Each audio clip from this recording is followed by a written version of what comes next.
My buddy Steve was a genius at making money without doing anything.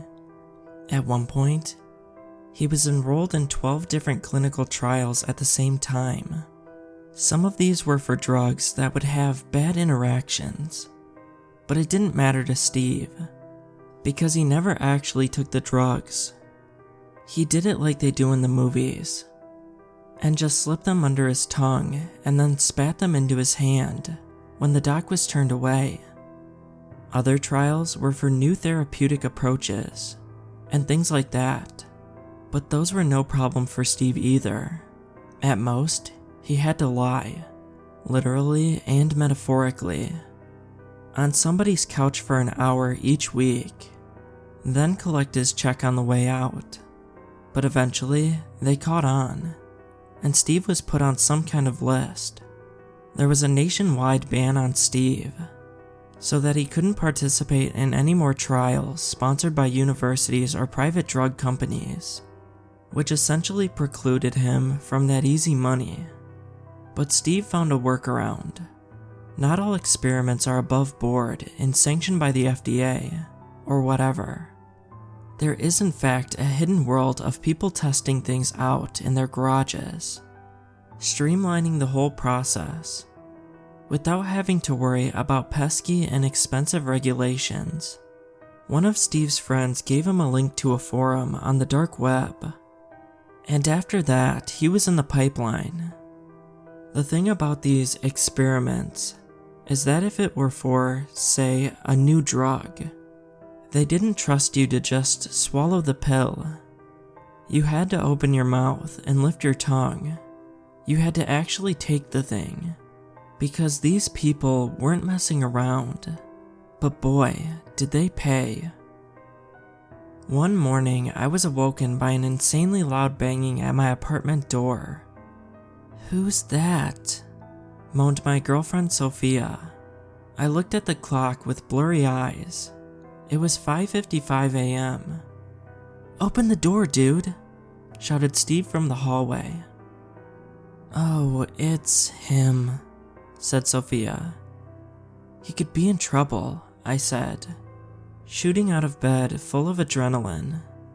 I answered the door in my boxers, and there was Steve, bouncing up and down, his pupils each the size of the full moon. "Are you okay?" I asked. "I'm awesome," said Steve. "Holy hell, dude, this stuff. They just gave me $1,000 to take one of these pills, and it rules so much. It feels so good. Oh my god, Jay. Oh my god." My head hurt as I tried to piece together a thought.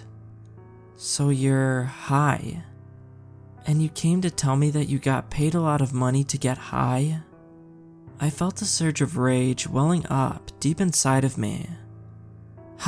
Yeah. I mean, no. Look, man, you're my best friend. I love you.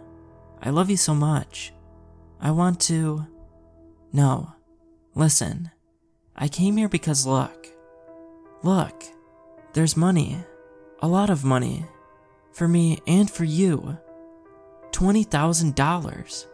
For a video game. To play a video game or something, dude.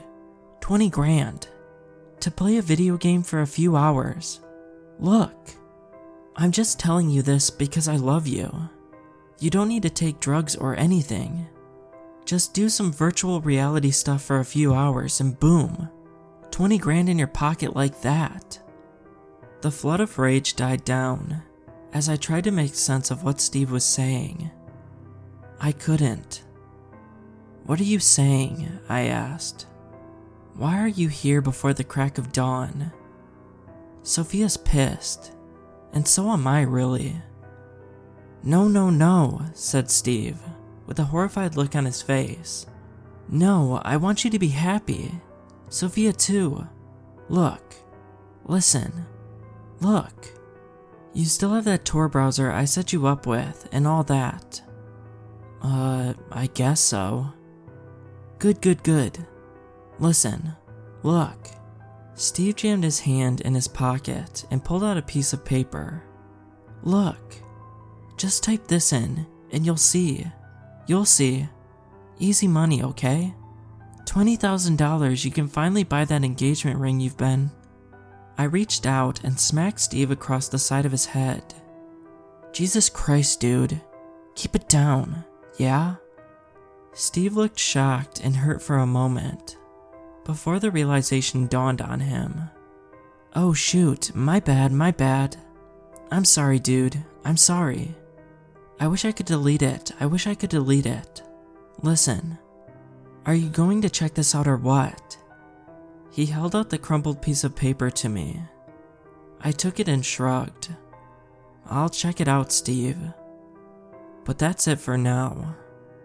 Why don't you head home and sleep this one off, huh? Yeah, said Steve, nodding his head like crazy. Yeah, check it out. I'll sleep it off. I started to close the door, but he stuck his foot in just before it closed. Dude? Yeah? Can I use your bathroom? I opened the door and sighed as he rushed into the bathroom and started puking his guts out. Steve received a ban from our apartment after that, but we stayed in touch. He would text me every few hours, asking if I'd checked out the advertisement for the video game trial yet. The truth was that I had checked it out as soon as he left that morning, but I was undecided. On the one hand, the $20,000 sure was intriguing. That was almost half as much as I made in a year, more than half after taxes. And I had a feeling that this wasn't the sort of gig where they took taxes out. I'd be able to do a lot with the money. Take Sophia out for all kinds of dinners. Maybe take a vacation and travel somewhere interesting. The kinds of things we always wanted to do, but never could afford to. Then there was that engagement ring. Sophia would say yes either way, even if I presented her with some rolled up aluminum foil. But I wanted it to be special, but I couldn't afford to make it special. On the other hand, well, the whole thing was sketchy as hell. Who pays some Joe off the street $20,000 to test out a video game? And why go through such shady channels to set this thing up? I knew from the start that nothing good could come from it. I knew that, but I did it anyway. Alright, I wrote in a text to Steve. I'm in for the video game thing. My man, we're going to be swimming in caviar, my dude. Steve and I drove to the address together. It was strangely a respectable looking office building. We went up to the entrance and looked at the map of the building. There was a lawyer in there, a counselor, an accountant, and so forth. Hell, said Steve. Which office is it? On cue, his phone buzzed. Oh, he said. The basement. The basement? I asked. Not for real. The basement? I don't know about this, man. Come on, dude. $20,000. And in such a nice building, too. I'm used to going to crazy people's garages and swallowing God knows what. This is going to be a piece of cake. I nodded, but as we walked to the elevator, my sense of unease grew larger and larger, until it was screaming at me. Turn around, whatever this is, it's bad. It's just a video game, I muttered under my breath. What's that? Asked Steve. I snapped out of it. I said, let's go play this dumb video game and get paid. That's the attitude, said Steve, grinning, as the elevator door slid open behind me. We rode down to the basement, as I tried to calm myself down. It's a video game, in the basement of a respectable office. They could probably only afford to rent the basement. I shut myself up before I could ask. They could only afford to rent the basement, but they're paying you $20,000 each. When we reached the bottom, the door slid open, and the first thing that I saw was a man and a woman sitting at a plastic work table in the middle of a large room. Other than that, it looked like a standard basement with equipment like boilers, and hot water heaters, and exposed wiring, and concrete floors. "Welcome," said the woman. "Steven and Jason, is that right?" "That's us," said Steve, stepping off the elevator. I followed behind and watched as the woman wrote something on her clipboard. "That's fantastic," said the man. "Right on time. Well, a few minutes late, but that's okay." He laughed. "It happens," said the woman, smiling. "People have things to do, and we respect that here. That's why we're going to get right down to business. Or, nearly so. First, we need you to sign this contract." The woman held out 2 clipboards, and we each took one. Before I looked at it, I took a moment to note that my unease had not subsided, despite the surface friendliness of the man and the woman. Somehow, that made it more bizarre, that they were just sitting there, so poised amongst the plumbing pipes running overhead, ready to offer us a lot of money to play a video game. "Where do we play the game?" I asked, looking around. I didn't see a TV or anything. "Up here," said the man, tapping his head. I stared, but Steve gave me a nudge. "They'll tell us what to do," he said. "Just sign the contract, dude." He scrawled some information into a few boxes and dashed off a signature, while I read more closely. The participants agree not to seek compensation beyond the predetermined amount. In this case, the predetermined amount is $20,000 USD. For participating in one trial game of Total Control, TC. The makers of TC and the administrators of the trial hereby relieve themselves of all liability for any injuries sustained during gameplay, with the express agreement of the participants. "Injuries?" I asked. "What kind of game is this?" The woman smiled. "Unfortunately, we're not allowed to tell you anything about the game until you sign the contract. After that, you'll know all about it. In the event that the participant is unable to collect the predetermined amount at the end of the game, the makers of TC will transfer the funds to a person of the participant's choosing. The following box is for the participant to note the name and address of the next of kin. So you're saying that if we die, you'll give the money to somebody that we choose?" I asked. "Is that right?" "That's right," said the man. "If we die while playing your game?" I stressed. I turned to Steve. "This is nuts." Steve shrugged. "It's a lot of money, dude. Take it or leave it." "I'm taking it." I tried to convince myself to leave it. But then I thought about going to Europe with Sophia. I wrote her name in the next of kin box, and then signed the form. I handed the clipboard back to the woman, who scanned it over. "Fantastic," she said. "Now will you tell us what the game is?" I asked. "We'll do better than that," said the man. He reached down into a cardboard box on the ground and pulled out what looked to be 2 headsets. "We'll show you the game. Please, gentlemen, put these devices on your head and prepare for an experience unlike any other. Or so we hope," he added, laughing. Steve didn't hesitate to put the thing on his head. It looked like the front half of a helmet, with an elastic band securing it in place, and a pair of glasses attached to the helmet. "I don't see anything," said Steve. "It's a 2-player game," said the man, nodding to me. I took a deep breath. "It's just a game." I put the headset on and looked through the glasses. Everything looked the same, except it had a slight yellow tint. I watched as the man reached into the box again and brought out 2 video game controllers. He handed one to the woman, and then they each pushed a button. I heard Steve scream a split second before I heard the hiss of some hydraulic mechanism being engaged just above my ear. Then I felt the most intense pain in my life. It felt like something was being jabbed directly into my brain. And that's exactly what was happening.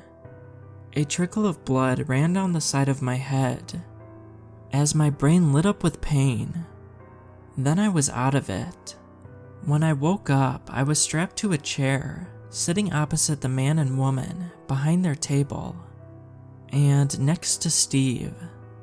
There was only a dull ache in my head now, but it didn't take long for me to burst into a full-on panic.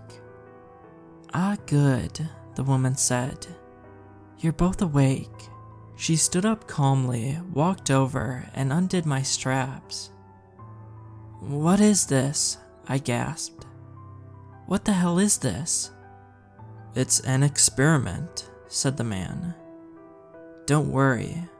We've ironed out some kinks since the last time we tried it." "What experiment?" I asked, standing up on wobbly legs. "What are you going to do to us?"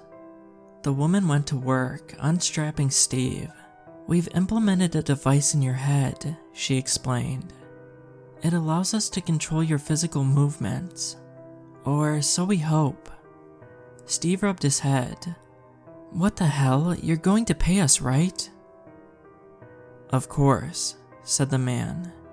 He reached into his cardboard box and pulled out 2 thick envelopes. "I hope cash is okay." He tossed them across the table to our feet. Steve bent down and tore his open. I saw the cash inside.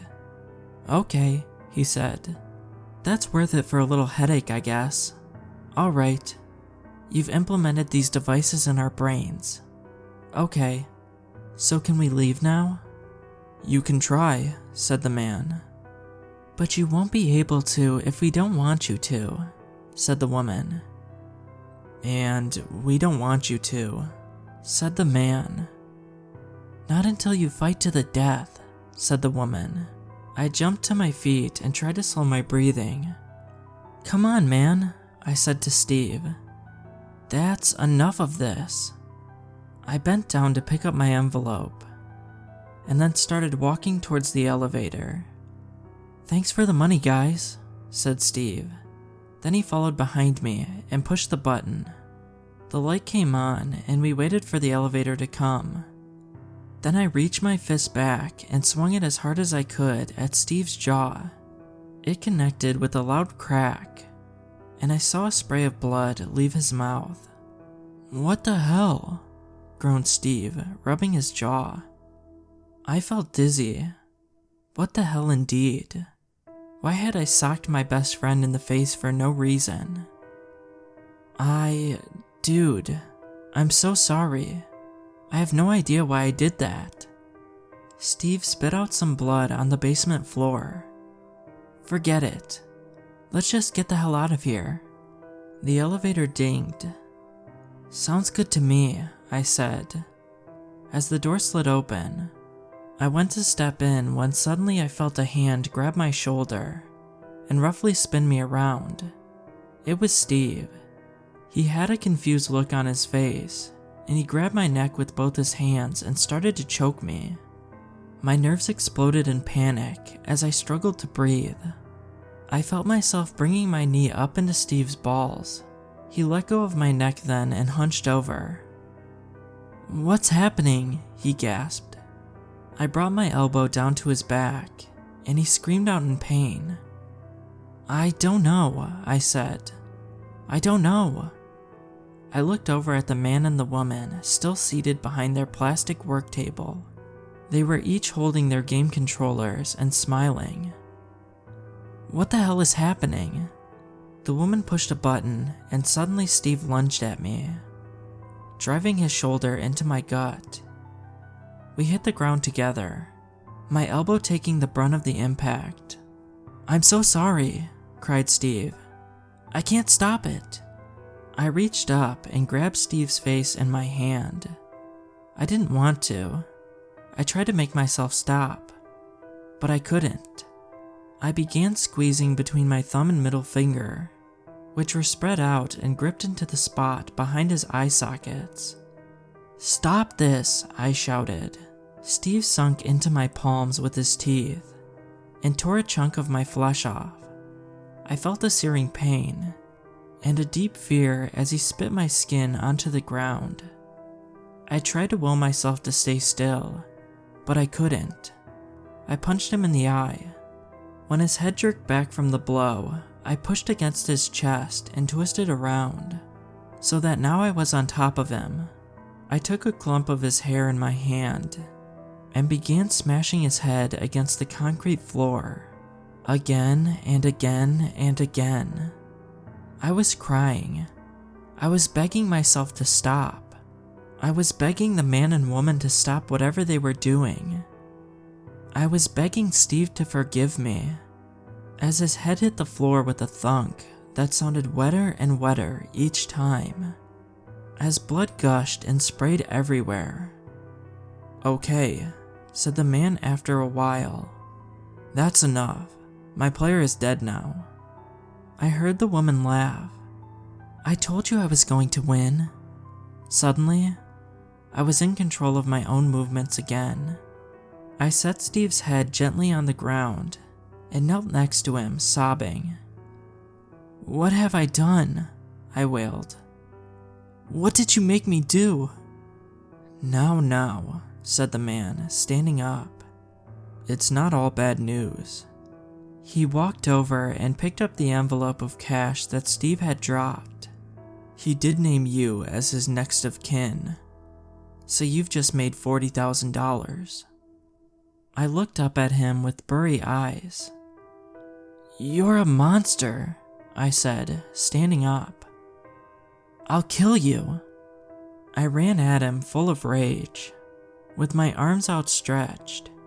But when I got to him, I slowed down, spread my arms wider, and embraced him in a friendly hug. My mind screamed in terror and rage, but my body wouldn't respond. "We control you now," said the woman. "We're happy to let it go at this. You've served our purpose. As a beta tester, we'll let you get in that elevator with your money, and you'll never hear from us again if you honor your contract. Do you remember your contract? There's a copy of it in your back pocket. There's one bit that you should have paid careful attention to. The bit about how you are never to tell anyone anything close to what happened here. Don't worry about coming up with an explanation for your friend. We'll take care of that. All that you have to do about this all is literally nothing. Don't say a word. You're probably best forgetting it ever happened." "There's a hose in the corner," said the man. "Clean yourself up, take your money, and leave." I did just that. I just wasn't sure if I was the one doing it. After I killed Steve, my life fell apart. Of course it did. I knew I wasn't in control of my actions at the time, but that didn't help at all. I'd watched the life leave his eyes, and I'd gone on smashing his head against the concrete again and again, well after he was dead. I had nightmares about it every night, and the worst part was that I couldn't tell anybody about it. What was I supposed to do? Turn myself into the police for murdering my best friend literally against my will?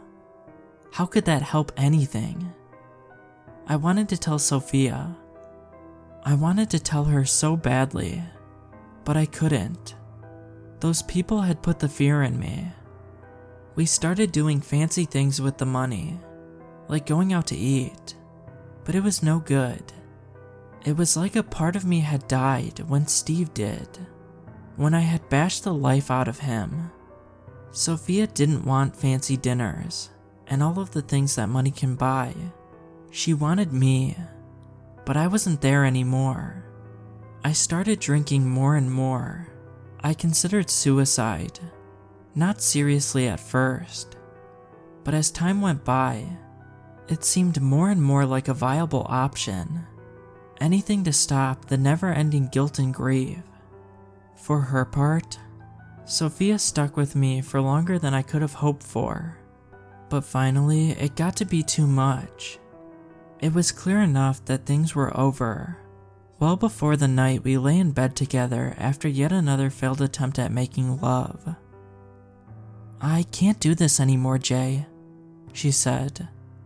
"I love you, but something changed after Steve's accident. I know that he was your best friend, and it tore your heart out. But what about life? What about me? You didn't die. I didn't die. We're still here, and I can't do it anymore. It's been 3 months, and I don't think I've heard you laugh once. I'm not blaming you, and I can't tell you how much I wanted to be able to do this. It's my fault, really. But like I said, we're still alive, and I want to live while I can, and I want you to live too." I clenched my jaw, trying to fight back the tears. I tried to think rationally. If you really love her, you'll tell her to leave. But I didn't. "I have to tell you something," I said. Then, as my soul screamed in horror, I smothered her with a pillow. I've been in bed with Sophia's corpse for 2 days now. Yesterday, I got a text. "We have gathered all the data we need. Your contract has been fulfilled. Your unit has been deactivated. We thank you for your participation, and we wish you the best of luck." I don't know what to do. I'll start here by typing this out. My name is Jay, and I killed my best friend and the love of my life. But I wasn't in control of my body at the time. Where do I go from here?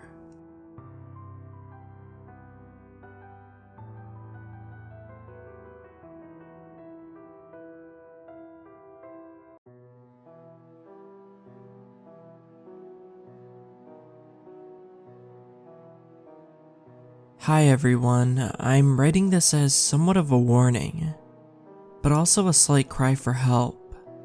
I don't know who else to turn to who may take me seriously, and I know this community is often eager to help in situations like this.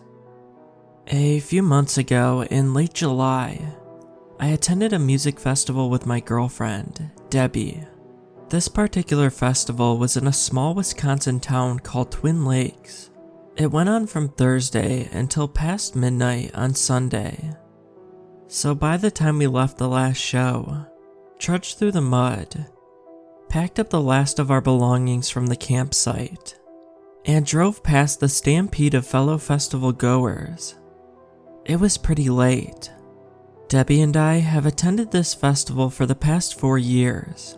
It's pretty much common knowledge amongst the community that cell phone service is completely gone after the first day. I think it's a combination of being in a small town and randomly filling a small area with thousands of people that causes the service to dissipate so quick. Because we were aware of this, we fully expected to not have use of our phone's GPS system to help us navigate the town. This didn't worry us though, because like I said, this was our 4th year, and had pretty much learned the route back home by now. Unfortunately, the usual route we were prepared to take was completely blocked off. We saw flashing red and blue lights in the distance, and later learned one of the festival goers had been struck by a car. After waiting for 20 minutes and not moving an inch, Debbie and I agreed that we should try and find another way back. We pulled a U-turn and began to drive in the opposite direction. After a few minutes, we saw a side street and decided we'd try it out. This road? Well, it was dark. Really dark. The kind of dark where you drive slow and blare your high beams. Which is what I did. Being into horror films, I took the opportunity to make a comment on our creepy surroundings to Debbie. She kind of laughed, but I noticed the fear in her voice and eyes. Being the loving guy I am, I decided that I would take advantage of her fear and scare her even more. Boyfriend of the year, am I right? I switched from the aux setting in the car to the radio, and immediately switched to AM. I scanned one by one until I found one that was blaring white noise. I left it on and began making comments to Debbie in different horror-inspired voices. Things like, "They're watching us," and "Tonight seems like a nice night to die, don't you think?" The crazy thing was, Debbie didn't find my hilarious jokes very entertaining and kept trying to shut the radio off. Buzzkill. I agreed to cut the act and told her it could all end if she played along a little bit by choosing one AM station for us to listen to. With an annoyed sigh, Debbie reached over and spun the dial with little thought. The station she landed on was AM 630. She hit the spooky jackpot with that one. What we heard could only be described as a little girl singing with a high-pitched, distorted voice. I immediately began laughing at her selection, since it was exactly what I was hoping we'd find, and so much more. I whipped out my phone and recorded a Snapchat video of our reactions, which I'll link below. I continued to laugh while Debbie nervously chuckled. I actually found it strange and a bit unnerving myself, but didn't want to let it show in front of her. Macho Man routine and all of that. I went ahead and switched back to the aux and continued our drive home. A few minutes after switching back, the music got cut off once again, and my high-pitched ringtone flooded the car with an ear-piercing jingle. The number was strange and told me it was from Russia, so I ignored it. I had recently purchased an IRL from GoDaddy, and made the foolish decision not to make it private, so my mobile number was made public for all the spammers to find. That meant receiving calls from randomly generated numbers became a common occurrence, which is why this one didn't faze me too much. It did a little though. Most of the spam numbers I received were domestic, and were received during weekday afternoons. I had never received one at almost 1 AM on a Sunday night, let alone one from Russia. I'll also link a screenshot of the call log below. Not too long after rejecting that call, I received another. Again, it was an international number, this time from Morocco. I figured it was the same person as before, using the same random number generator, and once again ignored the number. A few minutes passed when, you guessed it, another call. This one though was in fact domestic. The call was coming from Phoenix, Arizona, since this one was from inside the US, and I was finally angry enough to answer and chew out the solicitor on the other end. I picked up. I wish I didn't. I angrily answered, "Hello?" several times and did not receive an answer. Usually, that would be my cue to hang up, but I was annoyed and felt persistent. Not to mention Debbie was watching, and you know, macho guy routine. I knew someone was there, because I was able to hear some background static, and the faint sound of someone breathing. "Hey asshole, I know you're there. What the hell do you want? What can you possibly be trying to sell at this hour? The silence lingered for a few more seconds. Before it was broken, I began to hear music. But not just any music. It was the same style of music we heard on the creepy radio station we had turned off just before receiving the calls.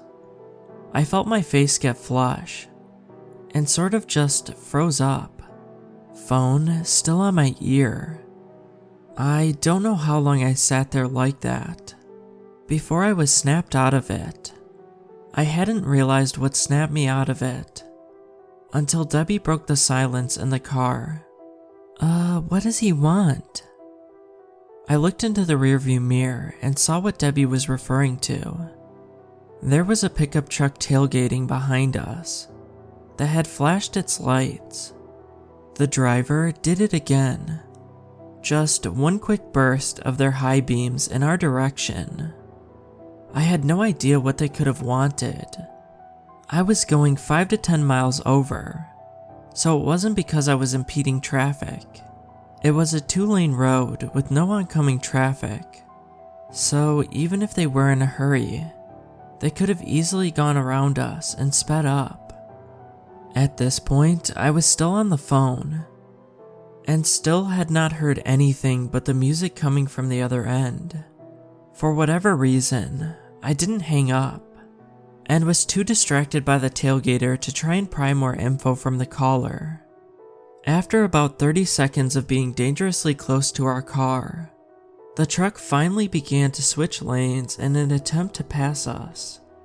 It was dark, so I couldn't see into the driver's truck through the windshield, and when they were beside us, we realized their windows were tinted very dark, definitely past the legal limit. In that moment, it didn't mean much to me, since I figured they would speed past us and be out of our hair soon. That didn't happen. The truck got in front of us and slowly began to apply their brakes.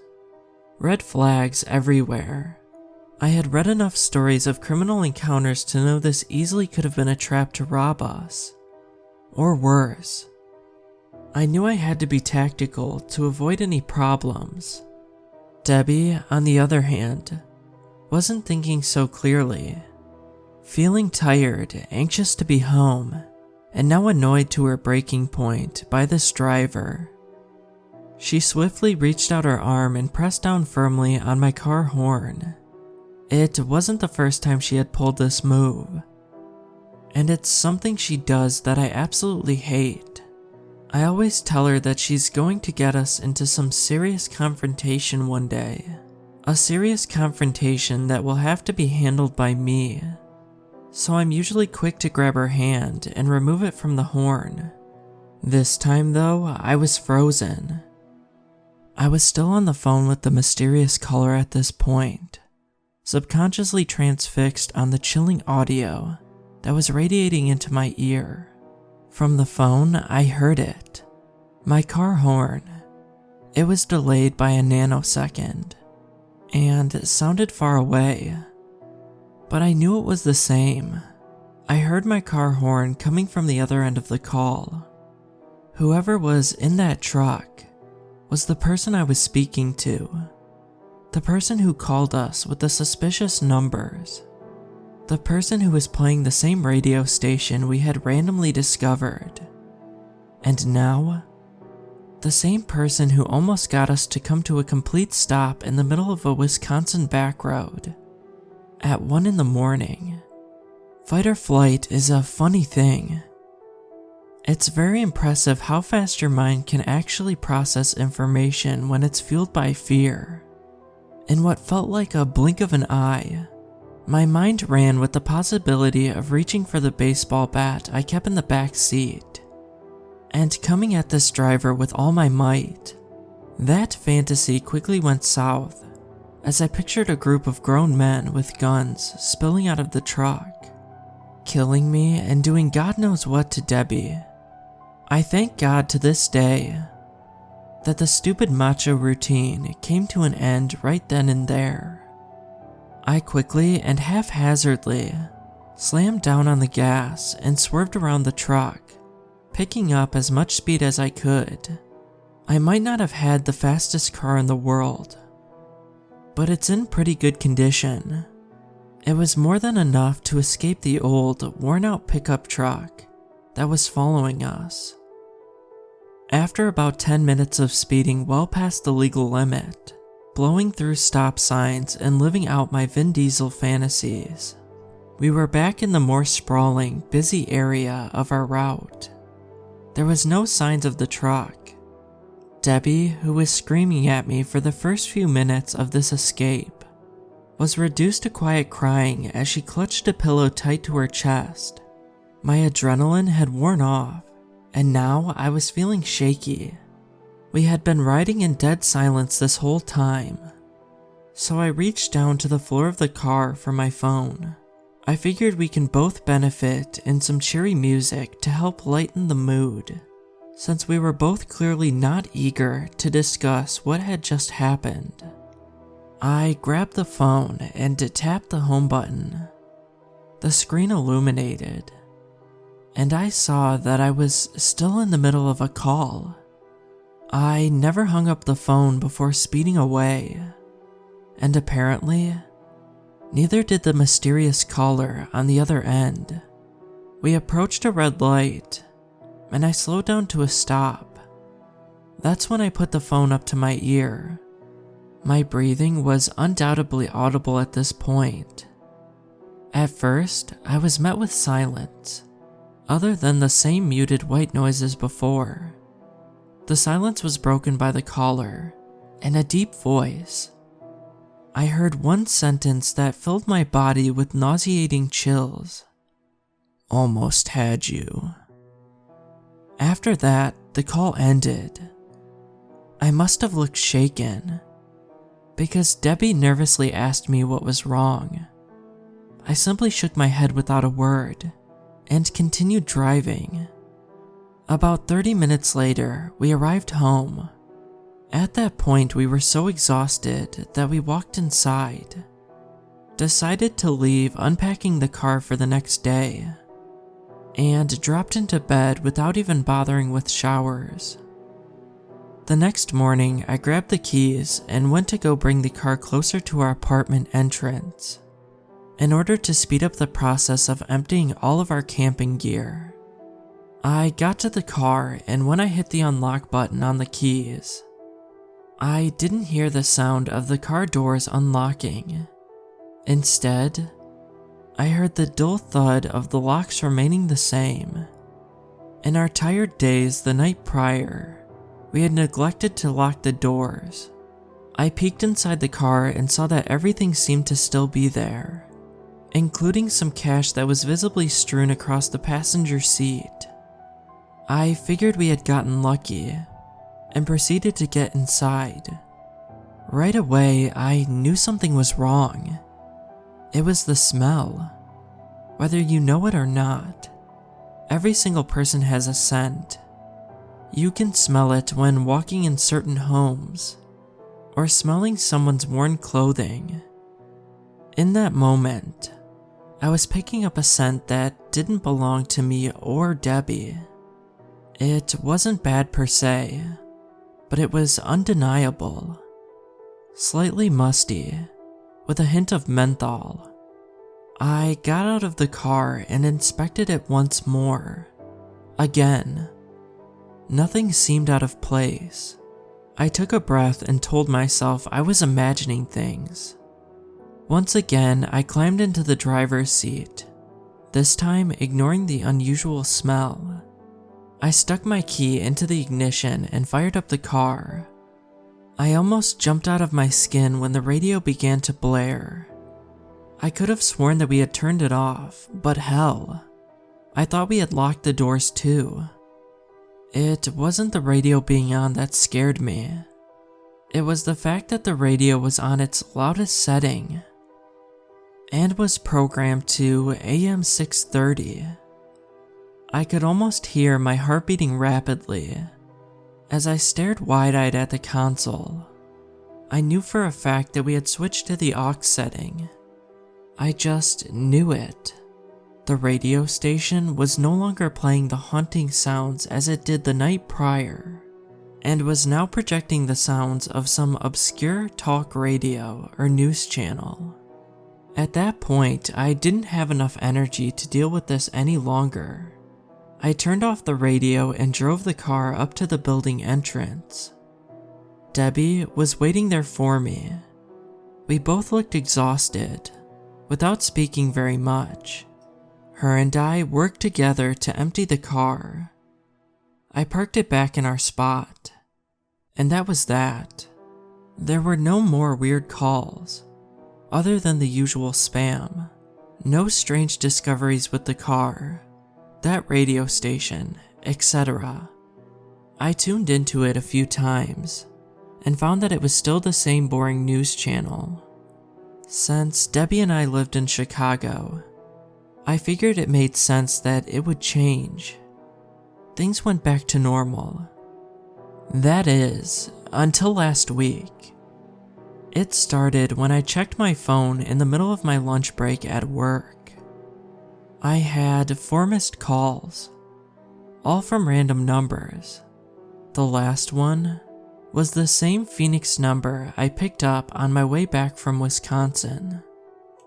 That number had left a voicemail. In the voicemail, as you may have guessed, was more of the creepy music we had heard that night. There were no other sounds or voices, just that damn music. Since then, I had noticed a lot of cars with Wisconsin license plates. It's probably all in my head, I know. Cars from neighboring states is nothing crazy, but it just seems like there are a lot more than usual, parked around our apartment, driving past me on the street, etc. I would probably be able to brush this all off if it wasn't for what happened yesterday. I was getting out of a meeting at work and checked my phone.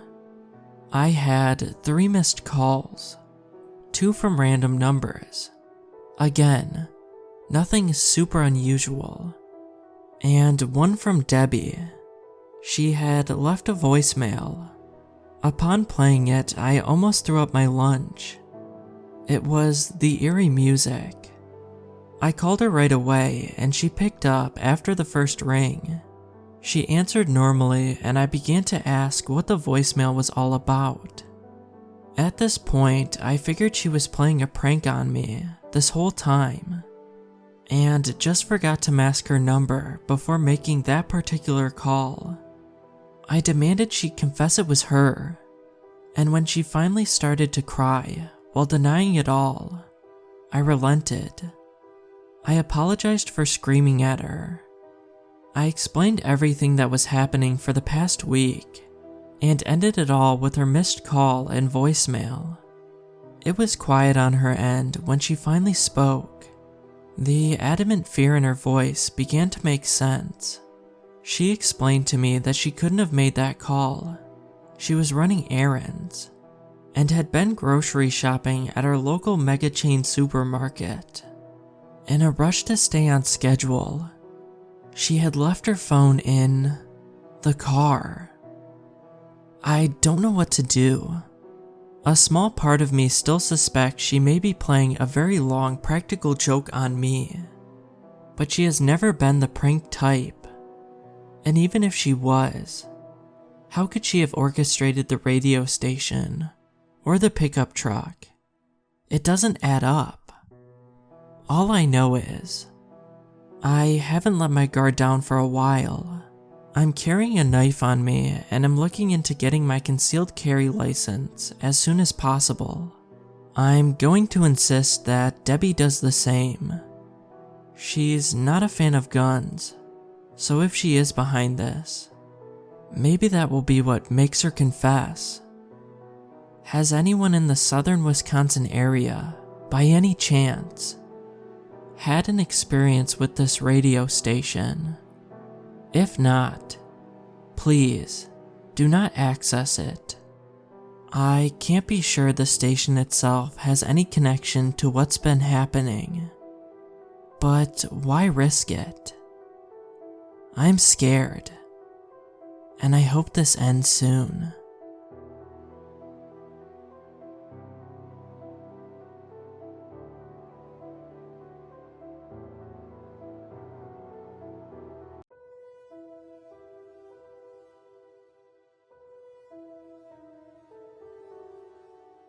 Hi, I'm not very good with computers, and sometimes it's even hard to express myself at my age, but I will do my best to warn you.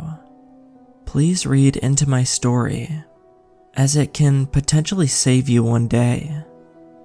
My name is Theodore Richwell. I am 72 years young and a widower. Miss Richwell went to a better place last autumn, leaving a gaping hole of grief in my heart. We lived in a nice old house on the outskirts of the city, enjoying every moment of our retirement. We went for long walks, visited theater and cinema when they had some retro showings, and I can say that we both enjoyed those latest Marvel movies. That summer we even rented a boat and spent some time on the water. Life was good. And suddenly, it was all interrupted. But this is not a confession of some old geezer. Just give me some time to find the words. After the burial and taking care of all of the bills and papers, I sat down in my living room and went deep in my thoughts. Now, as I'm all on my own, the house is just too big for me. Besides, I was not sure that living here all by myself would be the smartest financial choice. Plus, all the things that filled the room, her smell in the drapes, sheets, and sofa cushions. At the time, it was unbearable. Long story short, I took care of it and decided to move back to my hometown. I used to be a country boy back in the day, and lived in a small rural village that was located about 300 kilometers away from my current home. My dad's house was still standing proud out there, neighboring the forest, close to a lake and twice as old as I am. But it was mine and I really took care of it through all these years. Beth and I used to take summer trips there, so it was a bit dusty, yes, but painted recently and quite inhabitable. Way back in the century when my gramps was still around, there were stables and fields. It was a family farm located a bit on the side of the town. But as time flew by and it became cheaper and simpler to buy things rather than grow and raise them, it all went to oblivion, and right now the fields were covered with regular grass and weeds, rather than beets and tomatoes. The forest crawled closer each year, and now you can see its edge straight out my kitchen window. Anyway, sorry I'm getting a little sidetracked over here with those sweet memories. Word is, I moved in, and the next deed of mine was to get a dog, and so I did. I tamed a pooch who was hanging around the only mini-mart in town, waiting for some treats from the locals. I named him Chap and suggested him to follow me. So he did. Chap appeared to be quite an affectionate and smart pup. So that's what my life started to look like. An old man and his dog, hoping to help each other to feel a little less lonely. I also met some old faces around the town. Some old pals whom I used to play with when I was younger. Some ladies that made my heart beat faster before I met the love of my life. But to tell you the truth, most of my acquaintances either moved or passed away. That autumn was quite windy, with long heavy rains that made the dirt roads like a horrible porridge of rotten leaves, mud, and stones. Good thing I didn't have much business outside these days. Chap could go out by himself, though he looked a bit offended that he didn't get any company, and I could sit in front of the fireplace reading a good book. or simply shuffling good memories watching the dancing flames. But one day in November, as the sun, unseen behind the stormy clouds, supposed to be setting according to the clock, I've heard a strange dripping sound in the hall. I've got a leak in my roof. Outrageous. With this thought, I went to bed, making sure to put a pot underneath the soak. First thing in the morning, I made sure that the rain was no more and went to the hardware store to get some materials and tools. An hour and a half later, I was setting up the ladder with my tool belt on. Yes, I might be an old man, but I refuse to lay my hands down, especially when it comes to a simple roof leak that could be fixed with a tarp and a couple of planks. Chap was running in circles around the house, barking at me enthusiastically, as if supporting my working spirit. Long story short, I don't know what was the cause. Probably the soil that was still wet from all the rain. Or probably I don't sense my weight all that good anymore. I fell down. I mean, the ladder did. But I was on it. So, red flowers bloomed in front of the black before my eyes as I've landed on my hip. I laid a bit before attempting any further movement. The dog was all over me, licking my face and whining as if it could help. I attempted to stand up, but my body got stung with electrical impulse of a crippling force. I couldn't. Luckily, the cell phone was in my shirt pocket, and I didn't land on it. I called the ambulance. Cutting to the point, I got myself a bad crack in my hip, which doctors assured happens quite often to people my age, due to deficit of... But wait, that's not it. Important thing is, I've spent a couple of weeks at the hospital, and was released when the first snow hit the ground. All the time while I was lying my bones on a hospital mattress. July, the kind young lady was taking care of Chap for me twice a day, and when I came back she was officially assigned as my caring nurse. She visited us several times a day, brought food and helped with everyday chores, so my hip was healing quite good. I could walk around the house with the help of 2 crutches, and the duo of Chap and July brightened my days. By the middle of December I was, I would say, half as good as new. The puffy snow covered the trees outside beautifully. Christmas was coming and it grew darker earlier in the day. One evening I was sitting in my armchair watching the TV, with the furry rascal by my feet as usual. Suddenly, it felt as if something pinched me in the back of my head. As if somebody was watching me. I turned around, still sitting down, and peered over my shoulder into the window behind me. Just the gloomy dark silhouettes of the trees and a white carpet beneath. Relax, Ted, it's just your imagination and probably side effects of your medication, I said to myself as I was about to turn my head back towards the screen. But suddenly, at the very brink of my sight, something unusual flashed for a half second or less. I rubbed the bridge of my nose with my fingers, with my eyes closed, and gave it a second try. Yes, definitely there was something out there, but my vision deceived me. So I grabbed the glasses lying on the coffee table in front of me, leaning on the crutch and heading towards the window to get a better look. As I stared into the dark thicket behind my house, I definitely felt another presence, and so did Chap, who raised his head and looked bewildered as he listened. And then I saw her, the girl. It was a small girl, probably 7 to 10 years old. She was wearing only pink pajamas, standing barefoot behind one of the trees. She was half hidden behind a huge pine tree, with one of her arms leaning on the tree trunk before her. I saw the curls of her hair, and the single eye staring at me. Well, I think she was staring at me, as she was standing pretty far from my window, and my vision used to be much better. I was surprised. I was shocked. And then, I suddenly realized she might need help. Jesus Almighty, she had no coat or shoes. She could potentially freeze out there.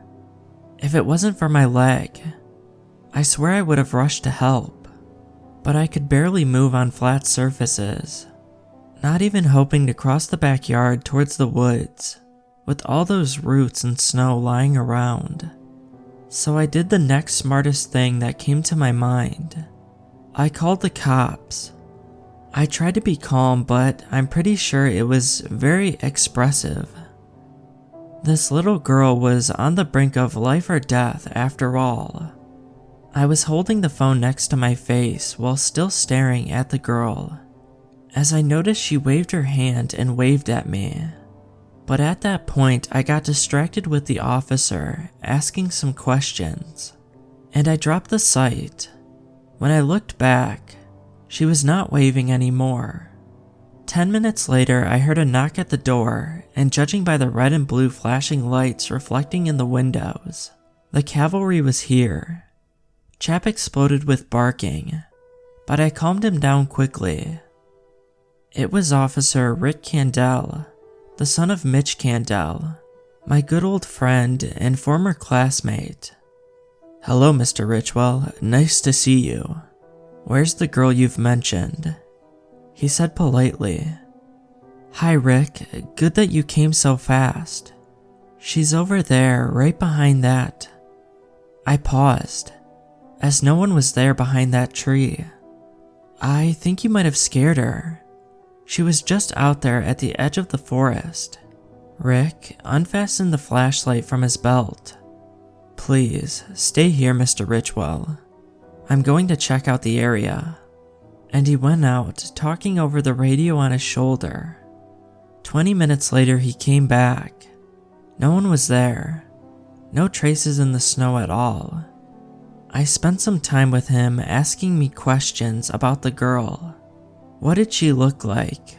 What clothes did she have on? And stuff like that. I felt weird. At one point, I was absolutely sure that I saw what I saw. But I know how Rick must have felt. An old man who is 2 steps away from a nursing home sees some weird stuff after taking his painkillers. He never said anything like that, but I would have if I was in his place. Should I say that was not his last visit? Through the next 15 days, he parked his service car at my door 4 more times. As yes, I saw the same girl. Same pink pajamas and bare feet. Yeah, I agree. At that point, it became surreal even to think about. If it wasn't my mind, and the whole situation was real, how did she not freeze to death? What did she eat in that forest? Thousands of questions swarmed in my head. Last time before Rick came by, Chap lost it and ran to the forest barking. I saw him running to the forest edge through the same window.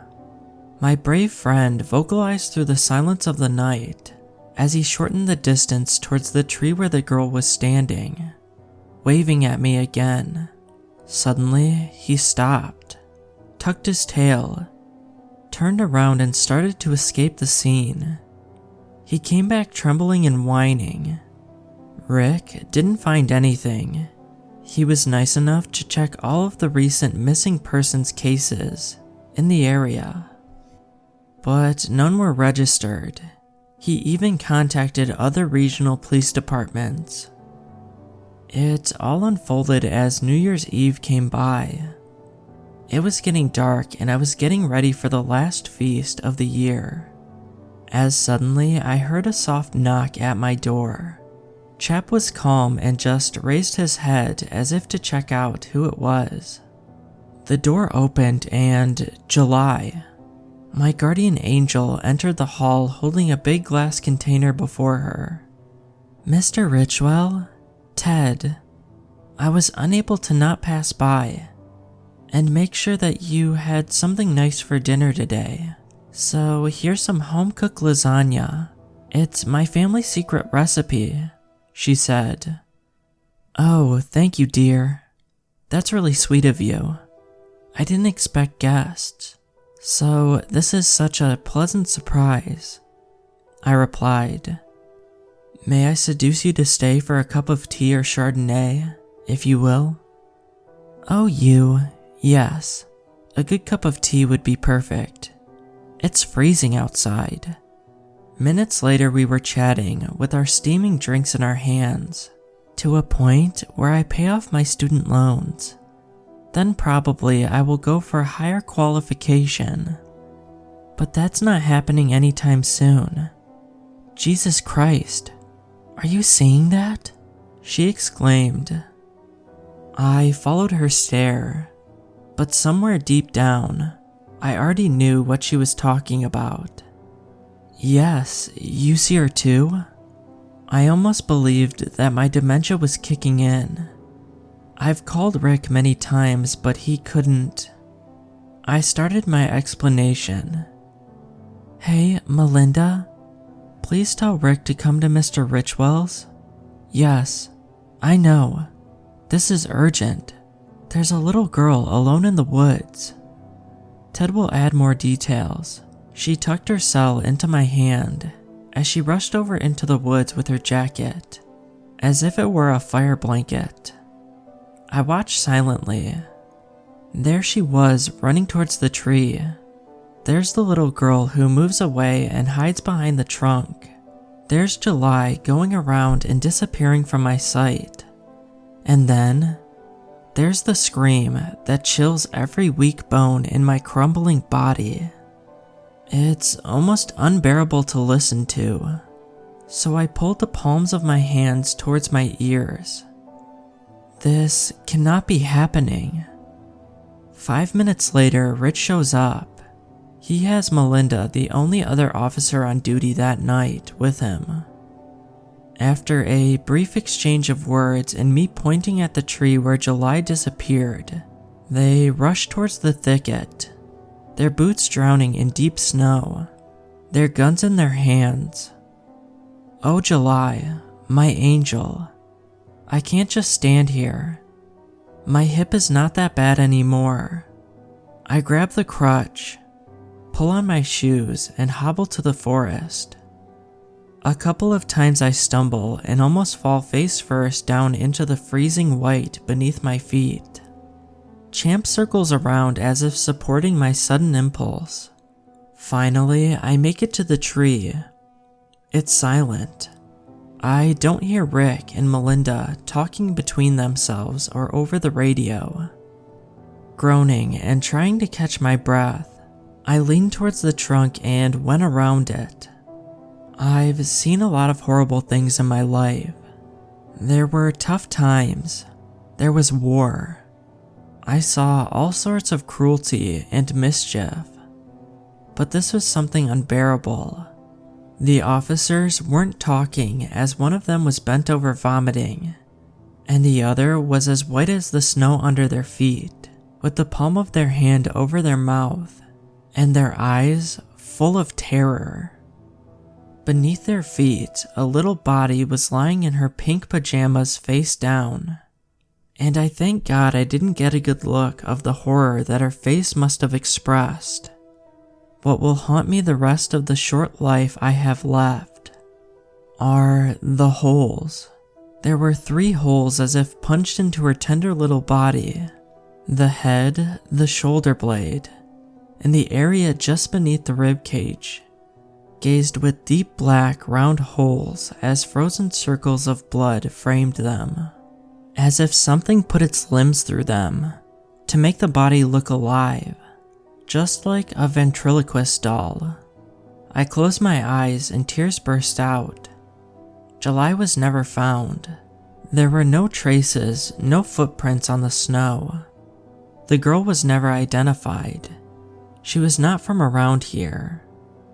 I know that after this incident, Melinda quit her job. I'm still living at my place. I am too old to be scared for myself.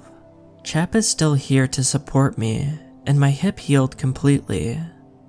If it wasn't for my injury, I would probably have never been able to pass this knowledge on to you.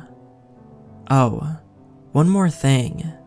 I think this thing only appears in the winter. My theory is that the cold helps to preserve the bait body from decay. At least, I haven't seen it through the year. Up until this January. This time, it's a blonde boy.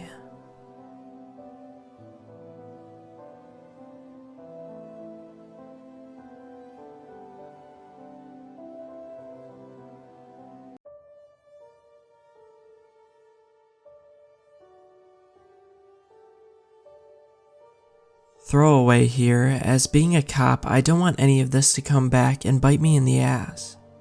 I'm not sure who I can talk to about this. You tend to find us cops don't really talk about the job too much, so I thought the anonymity of the internet would help me get it out there. There's an address I had to visit today. It's been on the radar for the last week, but as the call was only regarding noisy house improvements, it had been bumped down the priority list, staffing issues and all of that. Until today, the neighbor called in a panic. Seemed like the noisy home improvements had turned into noisy domestic violence. I was the only one available, so I had to respond alone.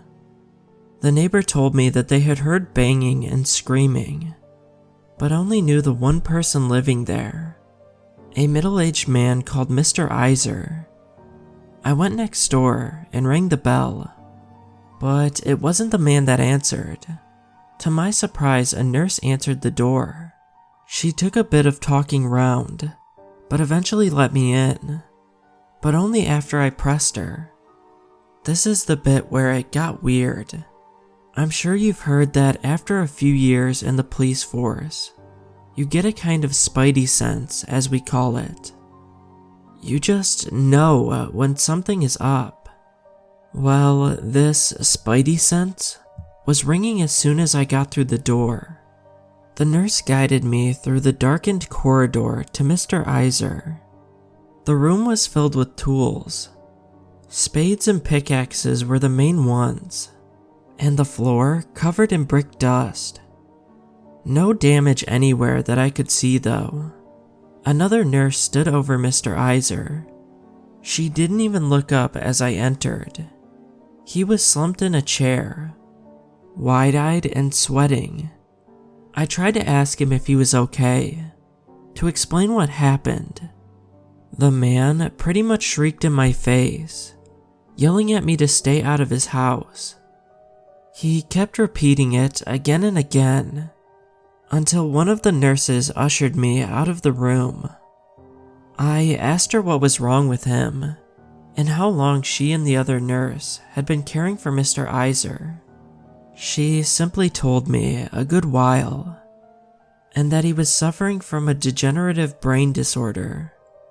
I told her that the neighbor had heard noises and called the police, to which she told me that sometimes Mr. Iser rants and raved and needed to be sedated. As she turned me to the door, I asked quickly about the building work. She told me that the work was being done by a building firm, and that was that. I dropped by the neighbors and explained that everything was okay. I was unhappy with the outcome at Mr. Iser's, and was even more concerned once I spoke to the neighbor. She said that Mr. Iser had never had caregivers. In fact, she hadn't seen anyone enter or leave the house in months. Builders or nurses. I've had the worst headache since. No crime had been committed, but I couldn't shake the feeling of unease I had. I couldn't go back in there, but I couldn't stop thinking about it for the rest of my shift. I'm going back there tonight to watch the place. I don't know what's going on in there, but it's not normal. I'll report back after tonight. Update. Okay, finally got a chance to update this. It's a big update too. The area is pretty rural, and those two houses are the only ones on the road, meaning I couldn't exactly park the car outside without suspicion. There is a field opposite which leads onto woodland, so I parked the car a few miles back and walked through the woods once it got dark to watch from the edge of the field. The majority of the curtains were still open and the lights on. Mr. Iser moved slowly from room to room in an aimless fashion. All he did was move back and forth. His movement seemed odd, unnatural, as if he fought against each movement he made. It could be the effects of the drugs. I'm not entirely sure what they used on him earlier. The nurses were also present and moved in an equally aimless fashion. I tried to make out the name of their home help supplier, but it was too far to see even with the binoculars. Looked like a rising sun. They constantly moved around the property without interacting with anything or each other. The first thing that truly unnerved me was catching the shadows of the nurses as they passed by the light of the lamps. They didn't match each of the nurses. Both of their shadows were elongated. Their limbs stretched far further than their physical equivalent, and almost playing catch up with their actual movements. The second thing that unnerved me was when I went to look at Mr. Iser's shadow. The lights went out. All of them simultaneously cut out somehow. A light was still on at the neighbors, so I ruled out a power outage. I scanned the house again, trying to pick out any further details in the moonlight. One of the nurses stood at an upstairs window, staring right at me. There was no way they could have known I was there. It was pitch black out, and I was well hidden. I don't think I've ever ran so fast in my life as to get back to my car. If they hadn't seen me before, then my flashlight disappearing into the woods would have made sure. As soon as I got back to the car, I called it in. Within 20 minutes, another car arrived. It was the only officer on duty, and they had to come after another call. We rolled up to the house to find all of the lights back on.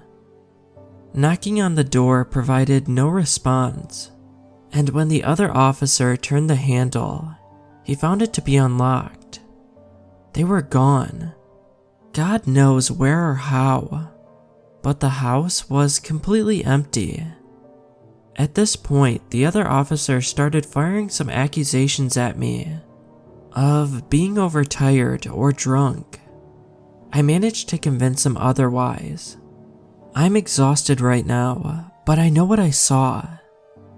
We searched the property and found that the door to the basement was chained shut. A quick use of bolt cutters opened it.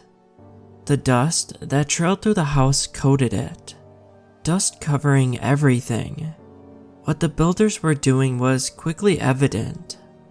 One of the walls under the house had been excavated, large enough for a single person to squeeze through. The other officer went in far enough to almost be out of sight of my flashlight. When he came back, he described what was there. It opened up into a slightly larger room, with a hole in the center. Where the hole went, he couldn't tell, as it was too dark and too deep. We secured the property and made trails for the office. The neighbor couldn't help much, as again, they hadn't seen anyone apart from ourselves. So what we've now got is a missing person, which has been briefed to the department, and soon be out with the media. As for the hole, the area where I live has a rich mining history, and God knows how many old tunnels are left down there. Looking at old records, A shaft does run nearby, but we don't have the equipment to go down there. The department has called in a cave rescue team to go down and scout it out for us. Until they arrive and come back with something, I'm stuck here until more details come back in.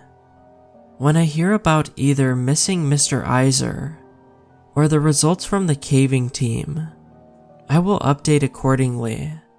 Until then, stay safe everyone. Update 2. Just a very quick update to keep everyone in the loop. The cave team are currently on their way, about 6 hours out last time I checked. The local news broadcasted the details of Mr. Iser this morning, and it's working far better than expected, and not in a good way. The department is currently receiving waves of panicked callers, saying that they spotted Mr. Iser and the nurses. The problem is that we are receiving 10 to 15 calls at a time, in completely different parts of the local area. Officers are currently out responding to the calls. I'm on my way to one too. I don't know what's going on, but current theories are that it could be a mass psychosis. We're beyond busy, but I will update as soon as I possibly can. Update 3. I don't know how to describe what just happened. The only word I can think of is madness. I attended the house of a young couple who reported seeing Mr. Iser and the 2 nurses. I turned up expecting them to tell me that they saw them passing by the house, but the couple are out of their minds, telling me they were in the house. The young lady said that she heard a rhythmic humming coming from their back bedroom and went to find out what it was. She said the old man was crouched in the corner while the 2 nurses stood beside him, humming. She called her husband, but by the time he ran from one side of the house to the other, they were gone. The pair of them were wild with terror. I told them to stay put and stay in the house, but their bags were already packed. They left as soon as I did. Obviously, this is impossible, but the radio is going crazy with reports of the same thing. Even officers are now reporting it. Reading through the comments on here and looking back on my initial visit to the house, as crazy as it sounds, my only explanation is that they influenced me in a way so subtle that I was convinced that leaving the property was my only action. This will be my last update for a while. Officers are dropping off duty when we need them the most, so I'm up to my neck in it. I'm to accompany the cave team when they arrive. Hopefully I can start to get some answers then. Update 4. Very short one, but just to let everyone know, I am still here. Things are going to hell here. Most of the population has left in terror, including the police chief. We're currently operating under a complete media blackout. It's all we can think of to stop the psychosis from spreading. There aren't many of us left here now, but the cave team has just arrived. I just hope I can keep them calm enough until we get to Mr. Iser's house. Update 5. We're at Mr. Iser's house now. The lights were still on, and the place still empty. I double-checked to see if the neighbor was home, but I can only assume they had left too. The basement was still as we left it, and there were no new footprints in the dust. The feeling down there is just disgusting now. The atmosphere is heavy. That's the only way I can describe it. Like the air is thick with fear. It feels like something is pressing on my shoulders, trying to crush me into the earth. The cave crew waved at the top of the staircase I had to practically beg them to come down. They're down there now. I've got their guide rope attached to a weight next to me. I assume they are still going deeper, as the rope is still feeding out of their lines. I've got another officer heading over now. She's bringing specialist equipment for controlled explosions, in case the cave crew needs extra access below. The calls about the sightings have died down. I don't think there's anyone left to call us. No officer has been able to find even a shred of evidence that Mr. Iser or the nurses have been at any of the addresses that have been investigated. All we can do is carry on and hope that someone finds him soon. Update 6. The lines have just gone slack. Tried calling down to them, but no response. The other officer will be here in a few minutes. I will wait until then to go in and investigate. Update 7. The other officer has arrived. She says that other officers are moving on a location 78 miles away. Mr. Iser and the nurses have been confirmed wandering through woodland by a local hunter. I've pulled the lines out. They came all the way out with no resistance. Looks like knife marks on each rope. Either someone cut them, or they cut them themselves. It's not unknown for those exploring caves to cut ropes if they present a danger to the owner. I'm heading down with the other officer now to find them and assist. I will have no reception when I'm down there. I will update you when I can. Update 8. Whatever's going on down there, I'm glad to be out. We followed the footsteps of the cave crew as they descended the shaft. The deeper we went, the more the air seemed to throb. That's the closest word to how I can explain it. The cave crew are dead. I don't know what happened, but it looks like they cut their own ropes, then started into a sprint down one of the side shafts. After about 100 meters, the floor had collapsed into another mine below. They were crumpled at the bottom. Whether it was deliberate or an accident, I don't know. But something either chased them or made them do it. We're currently tooling up to go back down and follow the shaft further. There's something down there, and I think it could be the key to whatever is happening. My head is pounding from the atmosphere, but perhaps tonight this could all be over. Update 9. I feel like I'm going to die. My bones feel brittle, as if they could just splinter inside me at any moment. We found what was left of Mr. Iser. I have no idea what that thing is that those officers are going after, but it isn't Mr. Iser. I don't even know if what we did will stop it. I can only hope that what we've done will at least weaken its influence. I am unsure whether Mr. Iser had done it on purpose, or perhaps he had been insidiously manipulated by the thing in the mine. But he had not only tunneled down into the old mine, but he had deliberately dug further at the end of the shaft. What was there was not the work of any human. 3 large statues in the middle of an atrium, at least twice my height. I recognized the 2 outer statues immediately. They matched the shape and the build of the nurses' shadows. Their long, spindly arms reached down towards the floor, and the points of their elongated fingers only just stopped short of scraping the ground. The statue in the center was beyond description. The best way I can explain it to you is that it was large and hunched over, with a face and tusks like that of a boar. I truly hope I never see anything like it again. The unnatural aura which emanated from it hurt my eyes to look at it for too long. At the base of the statue was Mr. Iser. He was badly decomposed, much worse than you would expect. He looked like he died months ago.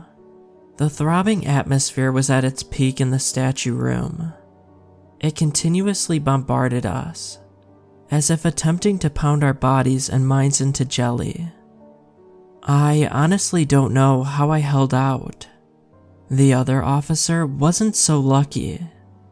We had rigged the explosives up to the statues, as well as further up the shaft.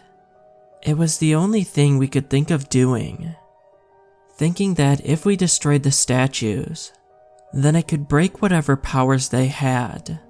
The atmosphere had lessened by the time we had retreated up the mine shaft, but whatever damage that throbbing had done was too much for the other officer. She ran back down towards the room and triggered the explosive, sealing herself in with them. The resulting burst of soil and dust blocked my view of what happened to her or the statues themselves.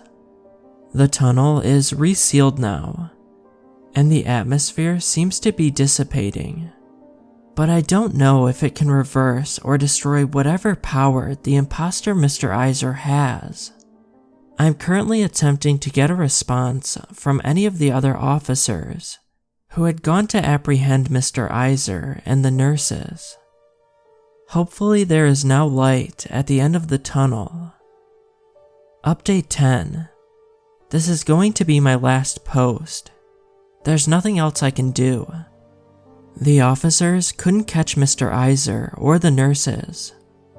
The hunter that reported the sighting is currently being held at a psychiatric ward. They found him scrabbling on his knees in the woods, trying to burrow down into the earth with his bare hands. All I can say is that I'm sorry, and that I tried my best.